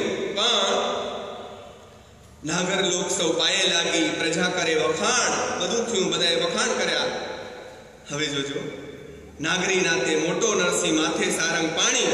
પણ એણે એમ કહ્યું કે પ્રીત આ બધું થયું ચૂપચાપ, જાણે કાંઈ જ નથી બન્યું, કાંઈ ઘટ્યું જ નથી, જાણે કાંઈ ઓવડું બધું થયું. આખી મેં તમને 1.5 કલાક કથા કરી, એ તો મેં 1.5 જ કલાકમાં કરી છે. આ તો કેટલુંય બન્યું. આ બધું જ બન્યું હોવા છતાં આ માણસ જાણે કાંઈ જ નથી બન્યું એમ સાક્ષાત હરિ જેના માટે હવે એ માણસ ચૂપચાપ સરકી ગયો કે ભલે હવે ત્યારે રજા આપશો તો અમે જઈએ, કારણ કે દીકરીના ઘરે બહુ દિવસ રોકાવાય નહીં, આ કામ પત્યું, હવે રજા આપ. અને આ માણસો મારા જેવું કોક હોય તો એમ કે જવાતું હશે, ભલા માણસ અહીંયા જ રહ્યો. તમારા જેવો માણસ જ્યાં હોય જેને દીઠે 68 જાત્ર સકળ તીરથ તેના તન મારે, એવો નરસિંહ છે. આ મારો હાલે તો મને બાંધીને મારા ઘરે મૂકી દઉં, જે માણસ આવો જ. પણ એ માણસ ચૂપચાપ સરકી જાય છે. આ એની સૌથી મોટી ખાનદાની છે. સંતત્વ હોય તો આ છે. સંતો પોતાના ગીતો ગાવા માટે બેઠા ના પડ્યા હોય, પોતાનું કર્તવ્ય નિભાવી અને કૃષ્ણ ખસી ગયા તેમાં લોકો ચૂપચાપ જાણે કાંઈ બન્યું જ નથી એમ ખસી જાય. છેલ્લી એક વાત, આખ્યાન કોના માટે, એ વાત કરીને હું લીલા સંકેલ. ઘણાને આ પ્રશ્ન, ખાસ કરીને જુવાન મિત્રોને એમ થાય, અહીંયા સારું છે કે બધા વડલોમાં મોટા છે, પણ ઘણા બધા જુવાનોએ દેખાય છે કાળા ટી શર્ટથી માંડીને બીજું પાછળ મિત્રો બધા. કેટલાકને એમ અમે બધા આ મામેરું લાભશંકર પુરોહિત દાદા પાસે ક્યારેક તમે એમને બોલાવજો, તમને સામે પ્રેમાનંદ ન દેખાય તો ₹1,00,000ની શરત. સુદામા, કૃષ્ણ, મામેરું આ બધું તમને સાક્ષાત દેખાશે. એવા આખ્યાનકાર આજે જીવે છે લાભશંકર પુરોહિત. આ લાભુ દાદાને અમે સાંભળ્યા છે, 3.5 કલાક સળંગ બોલ્યા હોય મામેરા વિશે. કોઈ હલે નહીં પાણી પેશાબ માટે, નકર કાંઈ. અને સામે તમારા જેવા ભાવકને એમ નહીં, જે ગીતાબેનથી તણાઈને આવ્યા હોય, મનીષભાઈથી તણાઈને આવ્યા હોય અને એ લોકોના માન ખાતરે બેઠા હોય, ઘણા બિચારા એવા નહીં. બધા તર્કવાળા છોકરાઓ, જુવાન જોત છોકરીઓના રોજ સપના આવે ઐશ્વર્યાથી માંડીને બધાના, એવા છોકરાઓ દળદળ પાણીએ 3.5 કલાક રોયા કરે અને આ માણસ બોલ્યા કરે. એમાંથી 2-3 વાયડા પાત્રોએ ઓચિંતો છેલ્લે દિવસે પ્રશ્ન કર્યો કે બાપા આ બધું બરાબર છે, તમે કીધું આમ તેમ, મહેતાનું મામેરું પુરાણું, ફલાણું આ થયું, હુંડી થઈ, આથી, એવું ખરેખર થયું હશે? ઓ સીતાનું હરણ થઈ ગયું, પછી હરણની સીતા કેદી થઈ, એના જેવો આ પ્રશ્ન થાય કે આવું તમને શું લાગે છે? કવિતા પાસે ક્યારેય પણ તર્કશાસ્ત્રીએ જવું નહીં, એને સુઈ જવું ગોદડા ઓઢીને. હું ને ગીતાબેન અમે લોકો નૈનીતાલ ફરવા ગયા હતા, ત્યારે અમારા ભેગા કેટલાક બહેનો આવ્યા હતા. પહેલી જ વખત અમે નૈનીતાલ ગયા ત્યારે અરવિંદો આશ્રમ. પહેલા દિવસે બધું ફરી આવ્યા, બીજે દિવસે અડધું સાવિત્રીનું વ્યાખ્યાન પૂરું થયું, પછી બધા કે હાલો આજે આપણે ફલાણા તાલ જશું. તો કે એમાં શું હશે? ઈનાઈ ડુંગરાની, ઈનાઈ ઝાડ ને, ઈનાઈ નદીઓ ને, ઈનાઈ પાણ, એમાં શું જોવાનું લ્યો? તો કે તો હુઈ જાઓ બાપા તમે શાંતિથી. એવા માણસો સુઈ જાઓ. એ છોકરાને લાભુદાદાએ જે જવાબ આપ્યો હતો ને, એ જવાબથી મારી વાત સંકેલું છું. એણે એમ કહ્યું કે ખરેખર આવું થતું હશે? એટલે લાભુદાદાએ કહ્યું કે મિત્ર, પહેલી વાત તો એ છે કે પ્રેમાનંદે આખ્યાનો લાભશંકર પુરોહિત કે રમજાન અસણિયા કે મનીષ સોનપાલ કે ગીતા જૈન માટે લખ્યા નથી. એણે કોના માટે લખ્યા એની વાત એમને કરી. કોના માટે આ આખ્યાન લખાણ છે એમ કરીને એમને પોતાનો અનુભવ કહ્યો કે હું જ્યારે ટેણોમેણો ટાઉન 8 વર્ષનો હતો ત્યારથી હું આખ્યાન વાંચું છું. હું સાવ ટેણોમેણો. એક દિવસ મારે આખ્યાન વાંચવા જવાનું હતું. એ આખ્યાન કોનું? તો કે પાંડવોના પુત્ર અને જેને યુદ્ધના સંદર્ભમાં જેને બધાએ ભેગા થઈને એવો તો માર્યો કે આપણને 5 મિનિટ પાંડવો ઉપર આના માટે, અરે કૌરવો ઉપર ખાર ચડે કે આના માટે તમને કોઈ દિવસ માફ નહીં કરી શકાય. અભિમન્યુ આખ્યાન કે હું વાંચવાનો હતો. સાવ નાનકડું આખ્યાન હતું, 3 દિવસમાં મારે પૂરું કરવાનું હતું. એટલે મેં પહેલા દિવસે આખ્યાન ક્યાં અટકાવું, બીજા દિવસે ક્યાં અટકાવું, આપણે નક્કી કરવું પડે ને વક્તા હોય કે ભાઈ અહીંયા હું અટકાવીશ, પછી બીજા દિવસે, પછી ત્રીજા દિવસે. એમ પહેલા દિવસે આખ્યાન અટકાવીને હું ઘરે આવ્યો. એ આખ્યાન રખાવ્યું હતું એક વૃદ્ધ મહિલાએ. એ પોતે પરણેલા, એક બાળક થયું, વિધવા થઈ ગયા. દીકરા ઉપર આખી જિંદગી ગુજારી, દીકરાને પરણાવ્યો, એને દીકરો થયો અને દીકરો ગુજરી ગયો. એટલે પોતે વિધવા, એની પુત્રવધુ વિધવા, એનો આટલો ટાપરો દીકરો, અને એને આખ્યાન રખાવ્યું. તો અમે આખ્યાન કરવા હું ગયો. હું પાછો આવ્યો. અડધા કલાકમાં એક ભાઈ દોડતો મારી પાસે આવીને કહે છે કે તમે ચાલો, તમે જ્યારથી ગયા છો ત્યારથી ઓલા માજી રોયા કરે છે, તમે આવીને એને ચૂપ કરાવો, અમારો તો કોઈનો દાદ જ નથી દેતા. એટલે એ કહે છે પણ થયું શું? તો કે અમને દાદા નથી, તમે હાલીને પૂછો, તમે બ્રાહ્મણ દેવ છો, તમને જવાબ દેશે, અમને દેશે નહીં. એટલે કે સારું, હું વગર ચપ્પલે પાછો ગયો, એવું લાગુ દાદાએ કહ્યું, અને જઈને માજીને પૂછ્યું કે માજી તમે રોવો શું કામ છો? માજીનો જે જવાબ હતો, એમણે એમ કહ્યું કે તમે મારા દીકરાને જેલમાં પૂરીને ગયા છો. એવી કઈ અભાગણી માં હશે કે જેનો દીકરો જેલમાં હોય અને એમાં રાજી ખુશી સુખેથી ખાઈ પીએ મજા કરતી? હવે કથામાં બન્યું એવું હતું કે અભિમન્યુ જેલમાં પૂરાય ત્યાં એમણે કથા બંધ કરી હતી, અટકાવી હતી. હવે કે આખો દિવસ તમે કેદી આવો, આજનો દિવસ, આજની આખી રાત, ક્યારે મારો દીકરો જેલમાંથી પસાર કરે, કેવી રીતે કરે, તમે કાલે આવીને એને છોડાવશો. હું એવી કઈ માં હોય કે જે દીકરાને સામે જેલમાં જોતી હોય અને ખાતી પીતી મજા કરતી હોય? એટલે કાંઈ પણ બોલ્યા વગર હું પાછો પાટો પર બેઠો, પાછું મેં આખ્યાન શરૂ કર્યું અને એને જેલમાંથી મુક્ત કરી પછી મેં આખ્યાન પૂરું કર્યું, અટકાવ્યું, અને એ માના ચહેરા ઉપર સ્મિત આવ્યું. ત્યારે એમણે કહ્યું કે આ બધા આખ્યાનો આવા લોકો માટે છે, નહીં કે તમારા માટે. જેના માટે આ પાત્રો કોઈ પૌરાણિક કે કાલ્પનિક પાત્રો ન હોતા પોતાના સ્વજનો છે, પોતાના જ છે, પોતે જ છે એવું જે અનુભવે છે સમસંવેદન, એના માટે આ કવિતાઓ લખાઈ છે. એના ઉપર તર્ક કરવાવાળા માણસો પાસે હંમેશા ઈશ્વરને પ્રાપ્ત એણે કર્યો છે જે હૃદયથી ગયો છે. બુદ્ધિને ઓગાળી દે એ માણસ ઈશ્વરને પ્રાપ્ત કરી શકે છે.